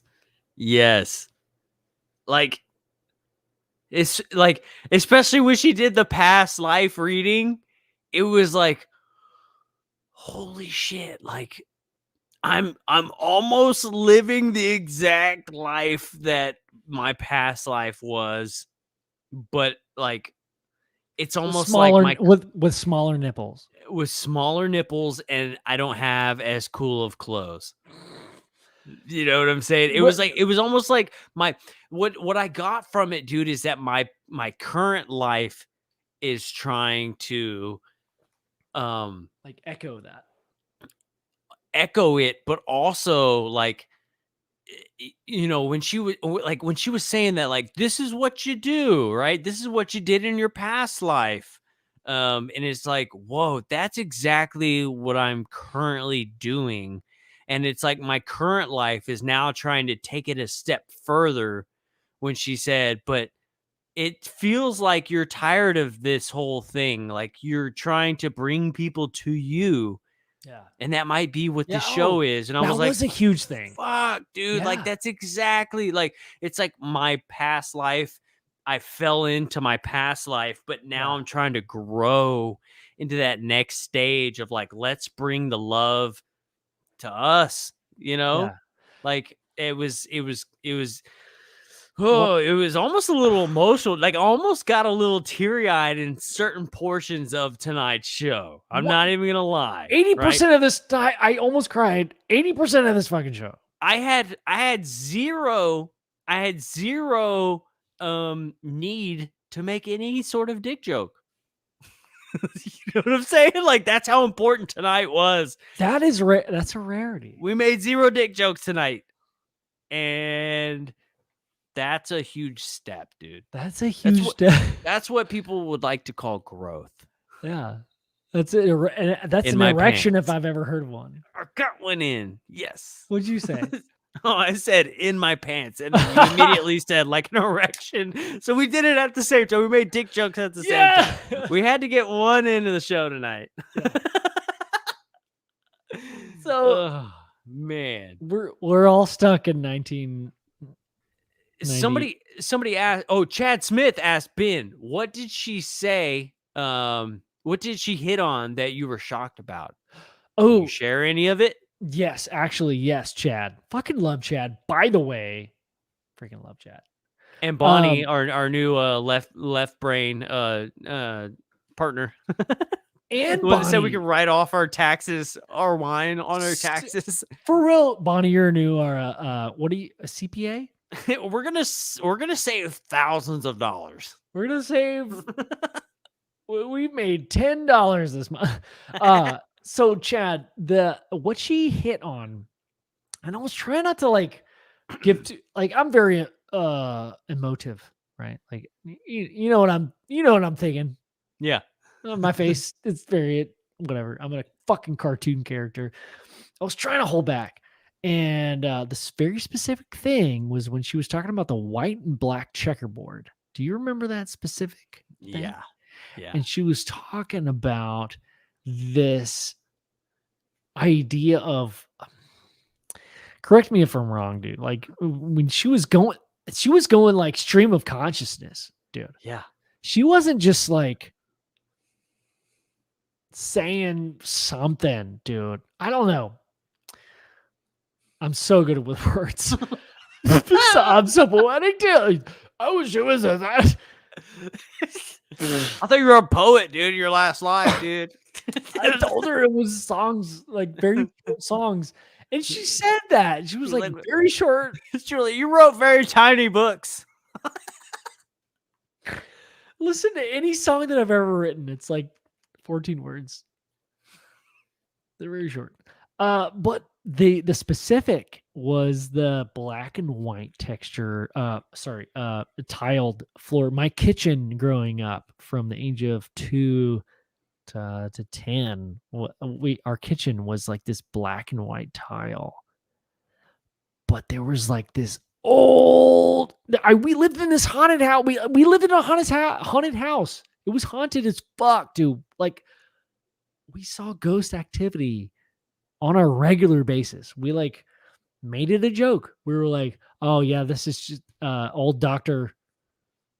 fucking Stevens, trying to, say, hey, wear a fucking helmet. Like he wasn't a bad ghost. Like I would have the Razor scooter, right? Yeah. Leaned up against the door in the entryway. And if I didn't wear a helmet, he would fucking knock that shit over. He would knock my scooter over. Shit. As I was headed out as a kid, running, Mom, I'll be back before the street lights turn out. My fucking scooter would be pushed the fuck over, dude. Like we had a ghost living in our damn house, bro. And that like black and white tile kitchen, I always just thought that was so creepy. And then later on in life, I see these movies like Eyes Wide Shut. Yeah. Like that aspect of mind control and shit, and like ooh, there's no connection. I'm not saying that I was at any point connected to that, but that pattern is a very sentimental thing for me. So the fact that she brought that up was fucking nuts, dude. Like why would she say that? I don't know. Like, dude. What would compel her to bring up that pattern? Other than that, had a very significant. I think about that often. I told Jess this often. Like I think about that pattern often, all the time. Dude, I don't know why. Give me 1 second. Keep talking to Chad and the group. My dog keeps fucking making weird ass noises. Hold on. Why don't we do one better? Let's bring Chad in, dude. Chad Yum, where you at? Chad Yum, where you at? Oh, he's probably at work. Shit. Chad, are you at work, dude?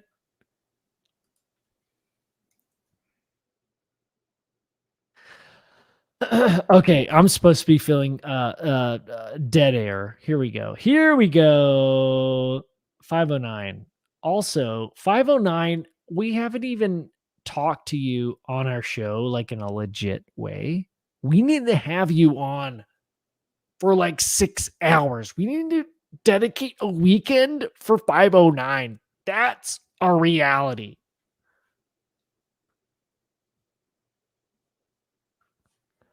Oh shit, Lou from UCR, dude. Let me send a little message. Let's see if we can do a little after hours hangout sesh. This little guy just wanted to come hang out. That's your little boy. That's Where's that boy. And my boy Gizzy. Nobody knows about that boy. What's up, Gizzy? What's up, Gizzy? He wanted to come hang out, making all kinds of Nobody noises. knows about that boy. He does this thing, dude, where he comes and like he like scratches at my door like 2 times, and then he like runs off, goes down the stairs, and he'll come back and he'll scratch at the door 2 times, and then like he'll run away and go down the stairs and then run back. Like I never know what he's doing back there. Never know what he's doing down there. He's getting to hang out, man. Hell yeah. But dude, I'm kind of at a loss for words, honestly. Like Barbara was Yeah. amazing, dude. Like I kind of want to get some audience I don't know, aftermath thoughts of this. yeah, some little participation. Our boy Lou from UCR. I mean, I'm gonna send him a little chingro. He said he's in. Chad's at work, so I mean, shit. Yeah, If dude, anybody Lou, wants- thank you if anybody so wants to much, jump man. For the super chat, man. That's like Yeah, seriously. like our biggest super chat ever, dude. I love it, man. I love it. Yeah. The amount of people that were here tonight it's freaking awesome, man. Like you what was a huge factor of that? I think recently was was Big Willie, man. Like me having the little baby, and not having a lot of man, we've had to kind of finagle a lot of stuff, and William has just been helping us out a shit ton, dude. He stepped up, man. Stepped up to the plate. And we love the guy. Yeah. We were like, dude, come be in the garage and hang out and just have your own show. Like that was the precipice of this whole thing. And dude, the flat earth thing that he did on Sunday, Yeah, dude. it's got it's like over 1,000 views, like way more than we've ever had, dude. Flat Earth people are pretty snarky. Yes. I'm not even gonna lie, dude. Yeah. Everybody was so like, they were like, well, go with your dogmatic, religious round earthingness. It was like, oh shit. Like Yeah. it was almost like perspective building, though. Like, is that the way UFO people sound? I don't exactly. It was Okay. kind of like, but you know, I don't know. They were very snarky though. They were kind of snarky. Hey, well, we got a special guest here tonight. We got Lewis Oh. from UCR. What's Lewis, up, buddy? What's up, boys? How you doing? Good, man. How are you? My boys in the garage. Good, man. I've been listening in and out, you know, just eating dinner and stuff and catching up on work. So yeah, I was digging the conversation, man. It was cool. Hell yeah, dude. Yeah, she's a really cool lady. We met her out in San Francisco, and Ben, I don't think had a conversation with her, but I chatted with her a little bit, and she ended up giving me her book once again for everybody out there. If you want to check it out, Dying for the Light. Dude, it's freaking amazing. It's such a cool book just to sit down and read, man. Like, it's so good. Barbara is a fascinating human being, man. Is she based out of California? Yeah, man. Yeah. Yeah, man. I would stop by and see her. She's in Yeah, LA, dude. She's in your town, bro. I know. You should hit her up, man. Have her on the should hit show up. and chat with her, dude. That would be fun, man. Yeah, it was a cool show, man. And I like when you guys wear the emotion on the sleeves, you know, like it's like when you're honest with, like, you know, the stuff that and you know, everybody goes through it, man. Like everybody has their moments and those walls that they hit, those life walls that just smack, and you're just like, look up at it and you're like, okay, how am I gonna get over this? How am I gonna conquer this wall? It feels like it's insurmountable. Yeah. And we got to talk after the show. Yeah, for sure, man. I mean, that's a big part of it, man. Is like this show is it's goofy, it's fun, we have a good time, we get drunk, but dude, it's very real, man. And that's one of the things that we love about it is you know, no matter what you're going through, who you are, what you've seen, what you experience, like we're all human beings at the end of the day, man. Yeah. You know, and we all have stuff that we're dealing with. You know, some people are dealing with trying to struggle to pay bills, and some people are struggling to pay bills and aliens. So, Right. you know, so Right. yeah, it's Yeah. good to just get it off your chest and talk, No, man. No, it's for sure, dude. And like, I love the thing that struck me about what she was talking about is this idea of, you know, like it's okay to take care of yourself. You know, like there's no reason why these people around you should be going on vacations to Hawaii when you're putting in the amazing work as well, and you're providing a service for people and a place for people to express themselves, and that's valuable. It's really valuable. And you shouldn't be afraid or hesitant to ask to meet that value. Yeah. You know? right? And it's like, you know, I've always tried to find a job that didn't feel like a job, Yeah, you know, and so I feel like I'm almost there. yes, So dude. close. I So think you're close. so close. I mean, So dude, close. but you put in the work, bro. Like, Yeah, Yeah. what you You- guys So- do over there is amazing, so bro. do you guys. you So do do 5 days guys. a week. I mean, so does David SOR, bro. Like, you guys Yeah. put in the freaking work, bro. Yeah, And- it's hard. It's really hard. You're like, But again, like it's the best kind of hard I want. You know what I mean? Like Oh, it's yeah. That's what like she I said. welcome Hell I welcome this kind of hard, you know, like But- it's but like because at it the end of builds the day, character. like at the end of the day, when you look at what you've accomplished, do you feel more fulfilled as you would like working for some soulless marketing company or some I shit, feel- you know? Dude, I can tell you right now, especially in the last 2 years of working in a restaurant, I absolutely hated my life. Hated everything. I felt so trapped.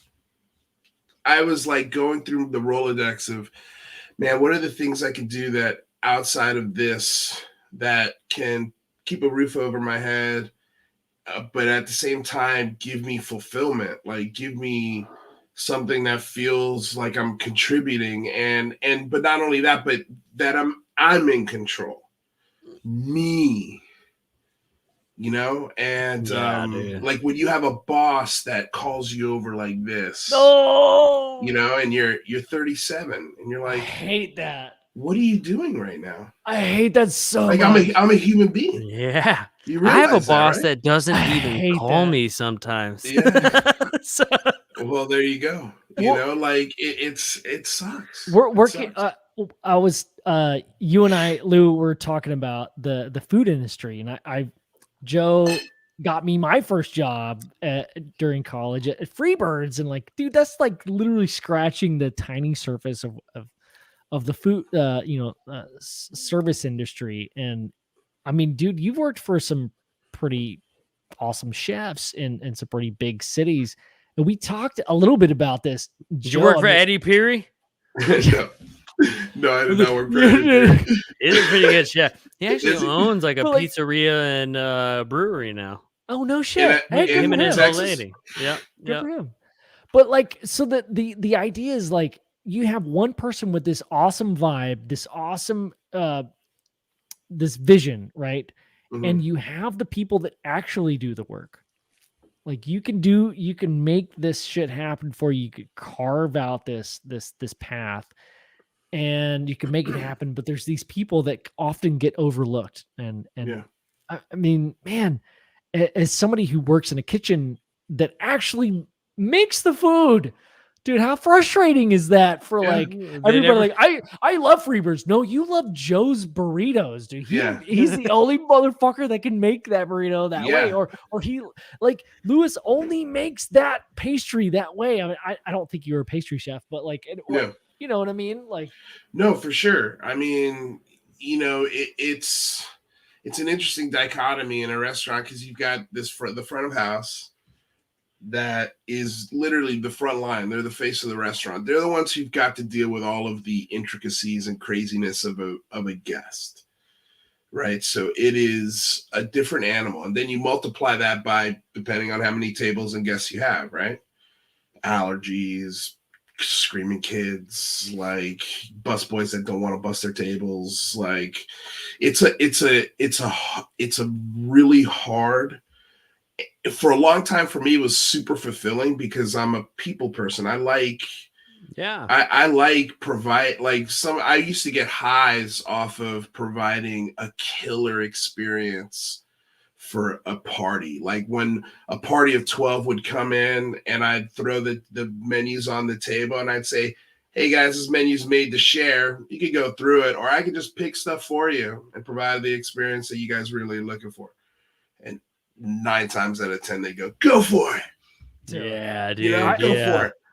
I love that shit. We have very similar personalities. Right. You know, and so like, but when I started, you know, like, and this is just, and this goes really deep and this can get political and stuff like that, but it's like the blue collar worker has been forced into a corner where they don't have any options. They don't have options on healthcare. They don't have options on the hours they work. They don't have options on the days they work. You know, the work is hard, pressure filled. You know, the front of house, like for example, the front of house gets they get minimum wage, right? Plus tips. Because they're the face, right? They're setting this, and also that's just the way the system was set since day one. Why that was, I have no clue. While the chef in the kitchen, not the main chef, I'm talking about a line cook or, you know, the dishwasher who's working 12 hours a day, and then he goes to another part-time job because the $15 an hour doesn't cover the rent in one of the most expensive cities in the world. Yeah. You know, like, so it's this really weird, like I make twice as much as that dishwasher, right? And it's still not enough. But where would you be without that dishwasher? It's like, it's all integral. Oh no, it would crumble. It would crumble. But I'm just saying, like, that's, you know, and then meanwhile, the people who own the restaurant are telling you, oh, there's no money in restaurants, yet they just opened 3 other restaurants. And they'll like they'll show up in like a seersucker suit, like not even so much a seersucker suit. They'll show up dressed as you, right? Because they want to relate to you and feel next to you. But what they pull up in is in a BMW M3. Yeah, you know, while you took the bus to get there, or you walked to get there, or you had to park, you know, 10 blocks away because you know, it's the city and you have to use one of those parking garages or whatever and pay $15. So your first hour of work is already gone. It's already went to parking, you know? And, and it's a joke. Chefs, the whole restaurant formula is a joke. And that's why people are leaving those jobs. Yeah. Like, I don't know if you guys have noticed, but like there's a Taco Bell around my corner. And when I'm really in a pinch, I'll go to Taco Bell. And man, it used to be like a 4 to 5 minute thing where I'd sit there, and by the time, you know, I was done, I was out, got my order, I'm peace. Now every time I go there, it's like a 15-20 minute ordeal. Yeah, dude. Yeah, because they don't have enough people in the restaurant. They don't have it. People are like, we're tired of the hours, we're tired of the no health care, no benefits, no vacation pay. You know, you work us to the bone. You really don't give a shit about us. And there's no advancement. There's nowhere for you have to, and like the part that kills me would like some of these, especially small businesses, and I don't blame small business, like there's a lot of moving parts here, right? But like there's this part where, you know, the small business won't give you 40 hours because then they have to pay for your healthcare. So they'll give you 32 hours because that's the cutoff point before they have to take care of your health. Yeah. So then you got to go find another part-time job to supplement that. Yeah. Dude, working in California was so hard. Hard. It was so hard, dude. It's like, hard because here. you had to like, especially like in the management like position, like you had like Texas is completely different. Like, Yeah. it's like, hey, I'm gonna work a 12-hour shift today. I'm not gonna take lunch. Just say I had no lunch and pay me for it, right? And that's that, right? But in California, you have to have these breaks at specific times, and there is so many moving parts in California. You got to have crew for this, and then there's breaks, so you got to make sure you have crew coming in early for this, and then you got to switch them out and make sure everybody has breaks on specific times, or else that's a lawsuit. And it's wild, dude. It's crazy. Dude, it's a wild state for workers. We had been, you might remember this. Remember when you were working for Freebirds, right? And let me say this, dude, like in the restaurant business, like I almost feel like I kind of fucked up a little bit in my life, but I wouldn't be where I am today had I not changed my whole just outlook on everything. But I started out as a dishwasher for this company that me and Ben worked for. And I ended up working for corporate and like opening restaurants and things like that. And like we did such a good job that the owner, like the literal, like it was it was kind of a private thing. And then they sold he was like, who's making this work so awesome? They sold it to Tavistock. And the guy who like runs Tavistock came in. Remember, he ended up coming to one of our shows and bought every album that we had like for sale and just gave them out to people. Like, holy shit, that was like super cool. And but that's a very like rare thing to happen. You know, very, very rare. But like when you were saying earlier, dude, like that whole personality and just loving like being a people person and like wanting to do your best, you know, like. Very rarely does something like that happen, but that whole industry, man, is a grind. And if you don't get that little hole of light occasionally, dude, that is a soul killing industry to be in. Have you seen the movie Waiting? Yeah, dude. Yeah. So that scene where the main character, where the guy waits on the table and there's this group of business people and the guy gives him a business card that says, I could use someone like you at my company. And he's like, oh shit, this is my time, dude. I've never related to that ever. Like my older brother worked in the service industry a lot longer than I did. Joe, you worked in the service industry a lot longer than I did. 12 Lou, years, I'm sure, Lou, I know that you've worked in the industry a lot longer, but like that idea is like someone recognizes you for this talent that you have. Communication, understanding, memory, this social skill that is not taught in our public schools. It's a talent, dude. Yeah, it is. It is. This is what you know what? The people that have that talent usually don't fit in that public school square. Not at all. 100%. I was gonna like stroke your ego here, Lou, but like this is why your show is so successful, because you have a great personality, dude. Like this is why people like to talk or listen to you talk. This is why people like to listen to me and Joe talk, because we have something, I don't know what it is, but it's not making food. It's just being honest and being yourself. Yeah. And not hiding anything, man. You know, what you see is what you get. So how do we value that? Oh man.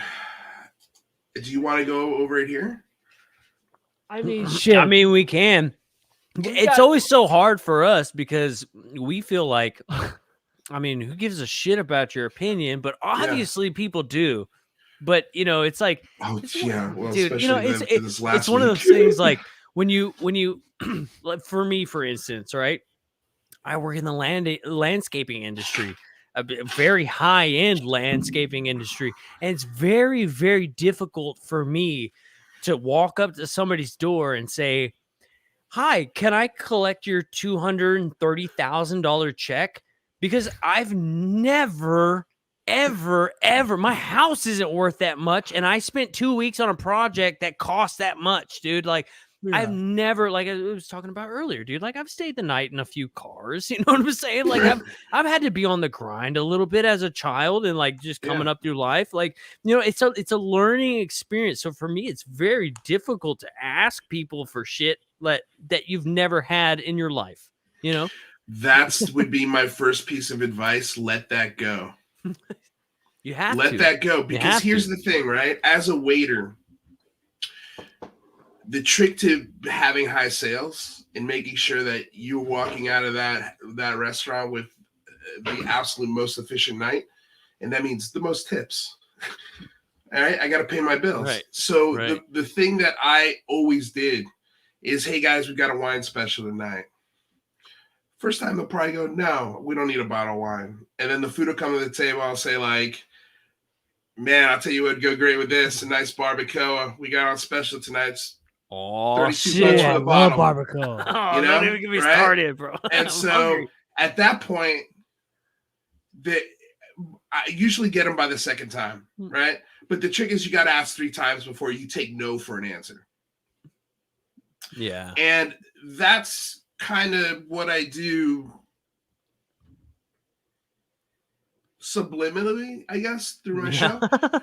You know, it's kind of like the audience is my table. You also have like informative guests though, like that are actually bringing. Well, I'm providing them the experience. Yeah. Right. Like when you go to a restaurant, you leave a great tip. You don't leave it because it's the best food in best food in the world you had. That's part of it. But it was the service. It was, you didn't have to think about anything. It was, wow, like that was from beginning to end. You know, the girl I proposed to, we had a great dinner with her family at this restaurant. You know, but my kid graduated school, and wow, you made my whole night so much easier not having to worry about this. Yeah. You know, your show, my show is an escape from reality, from bills, from crazy kids, from a divorce, from blah, blah, blah, blah. The list goes on and on and on and on. You are providing a service. You are giving them an experience, and there's no shame in asking that table to pay the check. Yeah. You don't have to. Yeah. I'm not forcing you. It's like a street performer. If you're walking in New York City and you stop because a guy is going, hey, what is that? He's trying to build a crowd, and you stop and he starts his performance and you watch the whole thing and you leave without putting a buck in that bucket. I feel bad. I can't Shame on you. Yeah. Now, if you're walking by, you're not obliged to put money in that bucket. Yeah. But if you stick around for the whole show, shame on you if you don't put a buck in that bucket. Like he knows that you've been there. Like he knows right. All the production. And he's working, and clearly you were entertained enough to stay. So here's I'm following you, dude. I fucking love this, dude. Like I feel like this is valuable for all of us content creators, whatever we want to call ourselves, right? It's valuable for people who aren't content creators. It's valuable for everyday life, man. Man. This isn't. Yeah. Thank you for saying that. State your value and don't be afraid to ask for it. So the thing is, like, what happens to you the day after you receive this content or this vibe or this information? Does it even fucking matter? Or does it matter the most how you feel and interact with your reality the next day or the next minute or the next 10 minutes? Like, is the show that you watch or the person you interact with, like your neighbor, if you say, hey, great to see you, and they're like, hey, actually, I've been meaning to tell you, I saw you lost a $10 bill, or hey, I've been meaning to tell you, I'm going to be doing this thing tomorrow. Just letting you know so you don't, I'm tearing down this tree. It's going to be loud, letting you know. It's like this karmic thing where like, it's this understanding where, man, if we could all be on the same level, then we could all be paying each other back in some way, whether it be monetarily or energetically or Trade of good work. trade of work. There could be so many different ways we could pay each other back. I mean, Yeah. Well, I mean, for example, like we traded work, right? You made yes, our website and I provided the people with, as a promotion and probably didn't work in your favor, but it was here's the thing, like I don't know if 40 people went to your website and be like, I need you to make a website, right? That's shouting. that's like the chance we take when we're doing barters like that, right? But here's the thing is, and I told you this when we made that deal, like if it's something that works out for me, I need and this is something I've been meaning to actually talk to you about, but since we're being honest and we don't give a shit, we're talking, right? Hey, who cares if we're live? Nobody's watching. We I need a new website for my show now. And now, because of the growth, because of the success, I now have room for that to actually pay you for that work. You know what I mean? So like it comes around and those things, like with acting, when you get a job, that job's important and you should absolutely devote as much focus as you can to it. But the thing that gets me jobs 2, 3, 10, 5 years down the road is interacting with people on set in between takes and planting seeds. Hey, this is who I am. This is my personality, yada, yada, yada. And you never know what that seed sprouts into a couple years down the road, a month down the road, whatever. It works. Like, it's just, do you have the patience and the drive to see it through? Yeah. Do you believe in it that much? So, and are you okay with failing at it for a long time? Yeah. So how could we like apply this to anybody else that's even like not remotely in this industry, or if you can call it an industry? Like this for so long has just been an interest for a lot of people, and some people, written books, but for some people that are just listening or just watching, like how do we I don't know, it's translate this kind of feeling that we're feeling, right? Like this idea of this money thing. I'm not even worried about that at all. It's like, what do we get after that fact? Like, what's the end goal? That's all I think I'm worried about. Yeah. And that is this truth. Like, we're all here to figure out this truth. Yeah. And if we can get closer to the truth, if I can build you a website or whatever to get anybody closer to finding out that truth, shit, dude.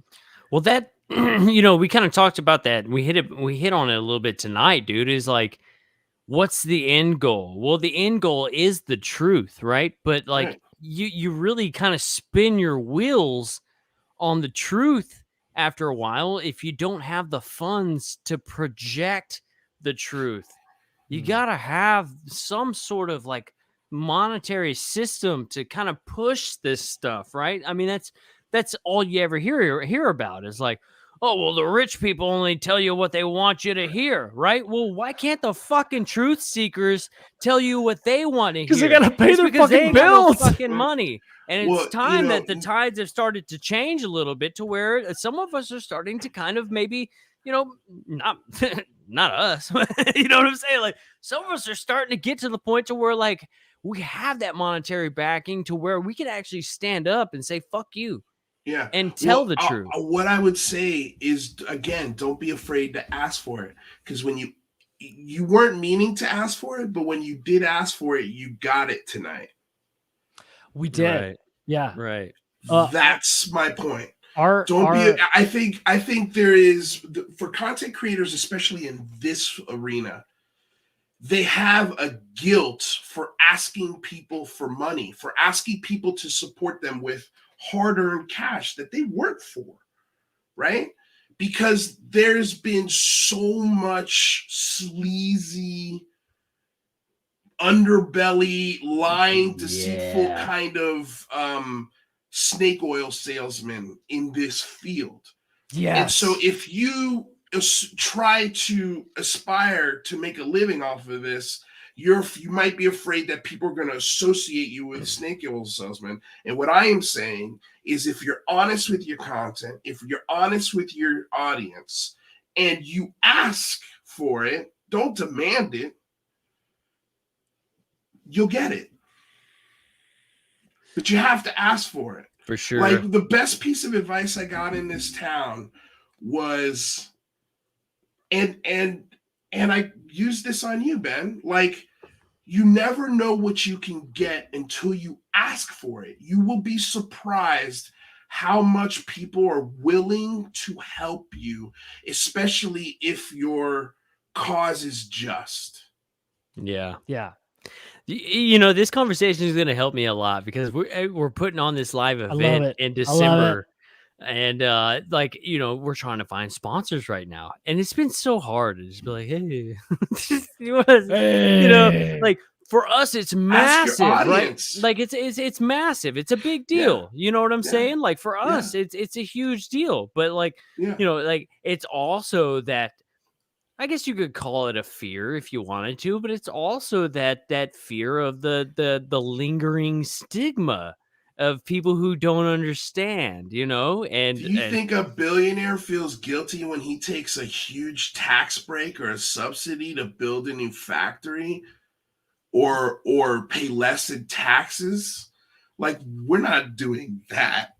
Yeah, no, you know what I'm saying? Not. Like, we're not asking for that. Yeah. You know, so we're not doing that. You know, like, we're not taking from the American taxpayer. Yeah. We're asking the American worker to support the American worker for the work that they're doing. Yeah, exactly, man. Exactly. You know? So, like, at the top of your show, you should have no shame in telling people the super chats are open, that you have Patreon support that you guys can go to, and we have perks or whatever your Patreon thing is. You know, we have a merch store. Like, don't be afraid to ask for those things. $100 super chats, you get a free dick pic. There you go. Dude, I will gladly send a dick pic. You know, the most hilarious thing about my Patreon, you're gonna be like, that was only worth $35, not $100. My favorite thing about it, and this was literally a joke that somebody said in passing, but I'm like, I'm doing it, was like, somebody said, I can't remember who, you should have a $500,000 Patreon. And I was like, yeah, that's hilarious. And also, you never know when a millionaire who might like my show will go, yeah, I'll fund this show and make it a network. Why not? You know, I'll fund it for 1 month for 500 grand. And that it would be the funding for my entire show for 3 years, for longer than that. That's you know, genius. and then I could really make the show free. Maybe funding the rest of my life. Fun. Like, dude, that's so genius though. Like, it's like, that's the and again, I like, when you add words like this to this conversation, sometimes people feel icky, but this is the 3D world we're living in, and money makes the world go round, like you guys were talking about earlier, right? It feels so sticky, like, even talking about it. Look, the first form of monetization was spice. Do you have salt? I need salt. Well, we got salt. We could get with some salt. Do you have Terramin? Yeah, I got some of that. I got loads of that. Boom, exchange. That was the first form of money, was spice. I'm pretty sure my body excretes cumin only. Well, there you go. So you would have been real valuable back then. And I need to be loved. But I love that though. Like, it's like, it's just Well, and what I was going to say is that this is the business model for entertainment going forward. Like, every single podcast, YouTube channel, comedian, I mean, everybody, Netflix started this. Hey, for $7 a month, we're going to give you TV with no commercials and all your favorite movies. And you can rent them longer than Blockbuster. And you know what Hulu did was like, hey, you can subscribe for a month no commercials, but also we're also gonna show commercials no matter what you pay for. Right. No, of course, there's always, but that's a corporate business model, right? Like literally, I just signed up for Hulu, and it was like, babe, we're gonna go all out. I told my wife, we're gonna watch that new episode of American Horror Story. We're gonna do it. And she was like, amazing, by the way. No commercials. And I was like, no commercials. No commercials. Boom, 15,000 commercials. Yeah, no, that's the $65 version you got to get for the no commercials. Like, how do we? Like it's. How do we? Might as well get cable at that. But point. here's the thing, right? You know how they do it. There'll be that one show that everybody's like talking about and loving and liking that encourages you to pay that subscription. But that's like, and linking it to Disney and ESPN. Oh yeah, it's the Mandalorian, right? Like, that's the only reason I have. That's the only fucking reason I got Disney Plus. I don't do anything else on Disney Plus, just the Mandalorian. Is that your Halloween costume? What? You son of a bitch! What? We just gave away some real secrets here. But this is what you get backstage. Like, that's the business model on a much smaller level, and so that's what I would recommend to you guys. Don't be afraid to ask for the service you're giving to the table. Yeah. And here's the thing, you don't have to fucking ask your boss if you can do this. I know. It's a tip jar. Think of it as a tip jar on the table. Yeah. It's I'm a tip binge jar boss on the table. You were my boss and I'm Wait, I'm Lou's boss? Lou, I'm your boss. You're my boss. You're my boss. Yeah, that's how. Okay, everybody in the chat, we need $10 right now. Right now. Please. In all seriousness, man, like Lou, like you have astounded me with so many directions, man. Like just also being just an awesome dude. And you Number one, being an awesome dude. That's the most important. So I just have to give you kudos. And also, Chad Smith with the $10. Chad Smith. If you build it, they will come. Chad Smith. Dude. But I've built so much shit at my house, and my wife just breaks it. Nobody shows up. Here's the thing: is that Chad Smith? He's like one of our good buddies. Like I should be paying him $10 for the amount of work he does as a wrench. He makes sure that the show goes smoothly. He sold a dick pic. He said. There you go. Was it mine? Because I sent him a bunch. That's why it was only $10. If it was mine, it would have been a $50 bill. But hey, Lou, in all seriousness, I appreciate your candidness, man. Like whatever you're doing, you're succeeding and you're coming out with some great content. You're working your ass off, bro. Like every day, bro. 5 days a week. You just gave it your all. You said, fuck it. Let's do this shit full time. Dude, you know how much balls that takes? Apollo 11, thank you so much for that 5, dude. We do appreciate that 100%, dude. Apollo. Look, it's when I started the channel, it was weirdly enough right before the pandemic, and the pandemic sort of really gave me a really cool window to really go at this as hard as I possibly could. Yeah. And I told myself I'm going to give myself 5 years that I am going to make a schedule, stick to it, make sure there's this, like really, really focus and pour everything I can into whatever episode I was doing. And then it just grew into 5. But I started out doing 2 shows, 1 show a week, and then it went to 2, and then it morphed into 5, man. Like it wasn't all at once. And it was because the support was growing with it, which allowed me to do this less, which allowed me to do this more. And I took the philosophy of what I had been doing essentially for 15 years with my acting experience and my improv experience and everything that I've been doing, struggling to find my place, my path. And it all culminated to what is going on today. And it's wild to watch, and it is uplifting, and it's encouraging, and it really makes me go, wow, man, where's this going to be when the show's twice the size or 10 times the size or 40 times the size. And I get excited because then I start having visions of, man, I could do a network, maybe like a legitimate network. You know, I've got visions, I've got dreams, and I'm not going to let my own self-conscious get in the way of that. I'm not going to let the shame of asking for something. If you're consuming it, you're eating the food, pay the staff. You know? Yeah, dude. Here's what it makes me feel good, bro. Because remember that one time when I was a thespian? Yes. Hell yeah. And you were good too, though, dog. Good thespian, dog. I just couldn't pass math, so like they would never let you and me, man. You and me.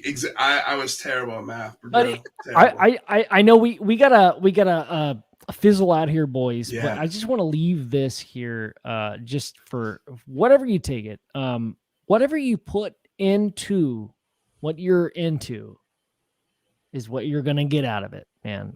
If you put in some good vibes, if you work your ass off on it, and if you're just a nice dude, things are going to work out. Not only that, you're going to have a really great portfolio to show people as well. Yeah. And you're going to meet some great people, dude. Like Lewis, I'm just so glad to meet you, man. Like, and everybody we met. I mean, there's so many people. I mean, Dave Scott, dude, SOR has done so much for our podcast and just getting our shit out there. We don't do shit, dude. We just talk about stuff, man, and we have a good time. And I mean, this show is just something that me and Joe love to do, and I would love to do it for a living. That's why I see it. You can. You can. We never claim to have all the answers. That's why we point people in your direction, Lou, or I don't have any answers. Or Dave's, them over to me, or Dave's direction, or whatever. Like, dude, we just love having fun with this thing, and glad to have you along the ride, brother. And man, same here, dude. Same here. All my love for you guys. And look, man, you guys have the path. It's there. It's just I feel like I don't want to say you're getting in your own way, but you're getting in your own heads. I believe that. I believe that. You know? Yeah. I had a big. We always have. Just unlock it. Just drop that bag of guilt. You don't need to carry that bag. That bag doesn't exist because of you or the work you've done.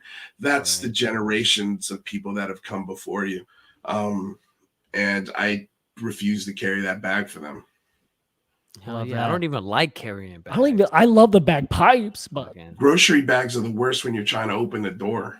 Oh my God. Yeah, dude. Yeah, that's true. No, that's why you need a garage door. That's why you need a garage. So you hit the button before you go I'm working toward a garage, gentlemen. That's what I really want. Oh man, dude. Well, hey man, you come to Texas, bro. I know a lot of places around here where you can have a nice little garage. It's pretty sweet. I know you do, man. Trust me, man. It's a hell of a lot cheaper than where you're at right now. Oh, for sure, dude. Once the lady is back on the road, man, and some things get settled after her accident, we're gonna really take a look at Georgetown, possibly making a move, like possibly doing something, because like we want a house, we want kids, we want to raise a family, we want everything else that every other person on human or on the planet wants, which is just a safe, healthy family and lifestyle. A fleshlight. And a fleshlight. Hell yeah. That's a great sponsor for this show. I know. I've emailed them like 10 times. Can they get a cast mold of Joe's? so I can buy that one. It'd be like the tiniest fleshlight ever. It's very tiny. They'd be like, what do I do with this? Is this just a model? Are you just showing me a representation? No, that's the real thing. Shut up. Stop talking shit.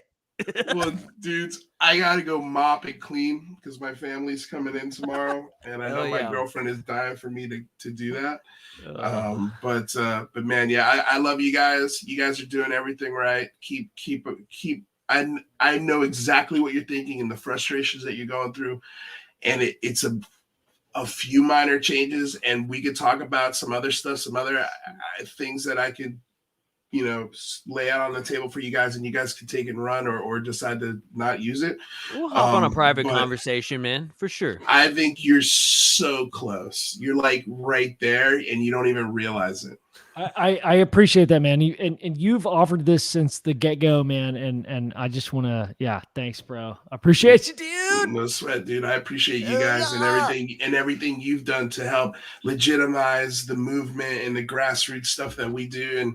And it could not have been as wonderful and successful as you made it. And Joe, because of you, I will never do a big phone home on football opening day. Now I am going to be aware of every sport opening day ever from now on, anytime I organize anything. Dude, yes. As long as it's not college football opening day or hockey opening day, we're good. We're good. Well, I'm not going to do any sports, any opening days ever again. But what's the truth, dude, is the first phone home, we reached 4 million people. Dude, that's amazing. On the second phone home, we reached 14 million. What? 14. It was infinitely more successful partly because there was 2 more days. So, again, just because it reached 14 million people doesn't mean 14 million people watched. That's not the case. Right. But we got more people watched, more people interacted, more people tweeted at senators, more people sent out letters, more people got responses, more people used the hashtag. All of those things went up, even though the live numbers didn't reflect it, because it was such a holiday weekend. Yeah. It actually surpassed everything that I thought was going on. So it was a huge success, dude. And congratulations, man. That's freaking amazing. Because of specifically bent up. I don't mean to leave you out of it. You did it. You did it. I just pressed the buttons, dude. No, man. That website was key into. I'm handsome, and you know about sports openings now. You did it. You did everything. I just pressed the buttons. I love you guys, man. Seriously. Hey, love you, man. I'll let you go, dude. Get together and tell me when you want to meet, and I'm there. Hell yeah, brother. I appreciate you, bro. Love you, man. Love you too, dude. Take it easy, man. Hey, I love you, dude. I love you, man. Hey, I love you. Hey, you know that part on Wayne's World where he's like, I love you, man. I love you, man. And they're like, I love you too. He's like, no, you don't, man. I really, really love you, man. You love me, dude. Hey, but did it almost feel like like my dog's cuter than your dog kind of situation? No. Okay. It didn't feel like that at all. I didn't. No. Me either. I will disagree 100%. Actually, even though I have more history with Nibbler. No. You probably spent more time with Nibbler than when I was in college, because I was staying up late. You fucking dude.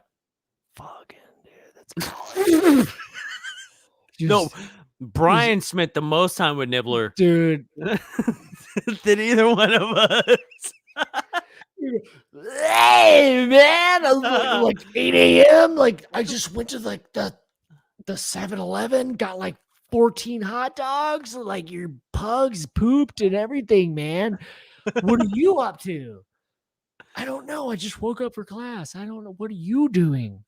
I'm just living on your couch, dude. Anyway, bro. Smoking dubs. You want one? Do you want 12?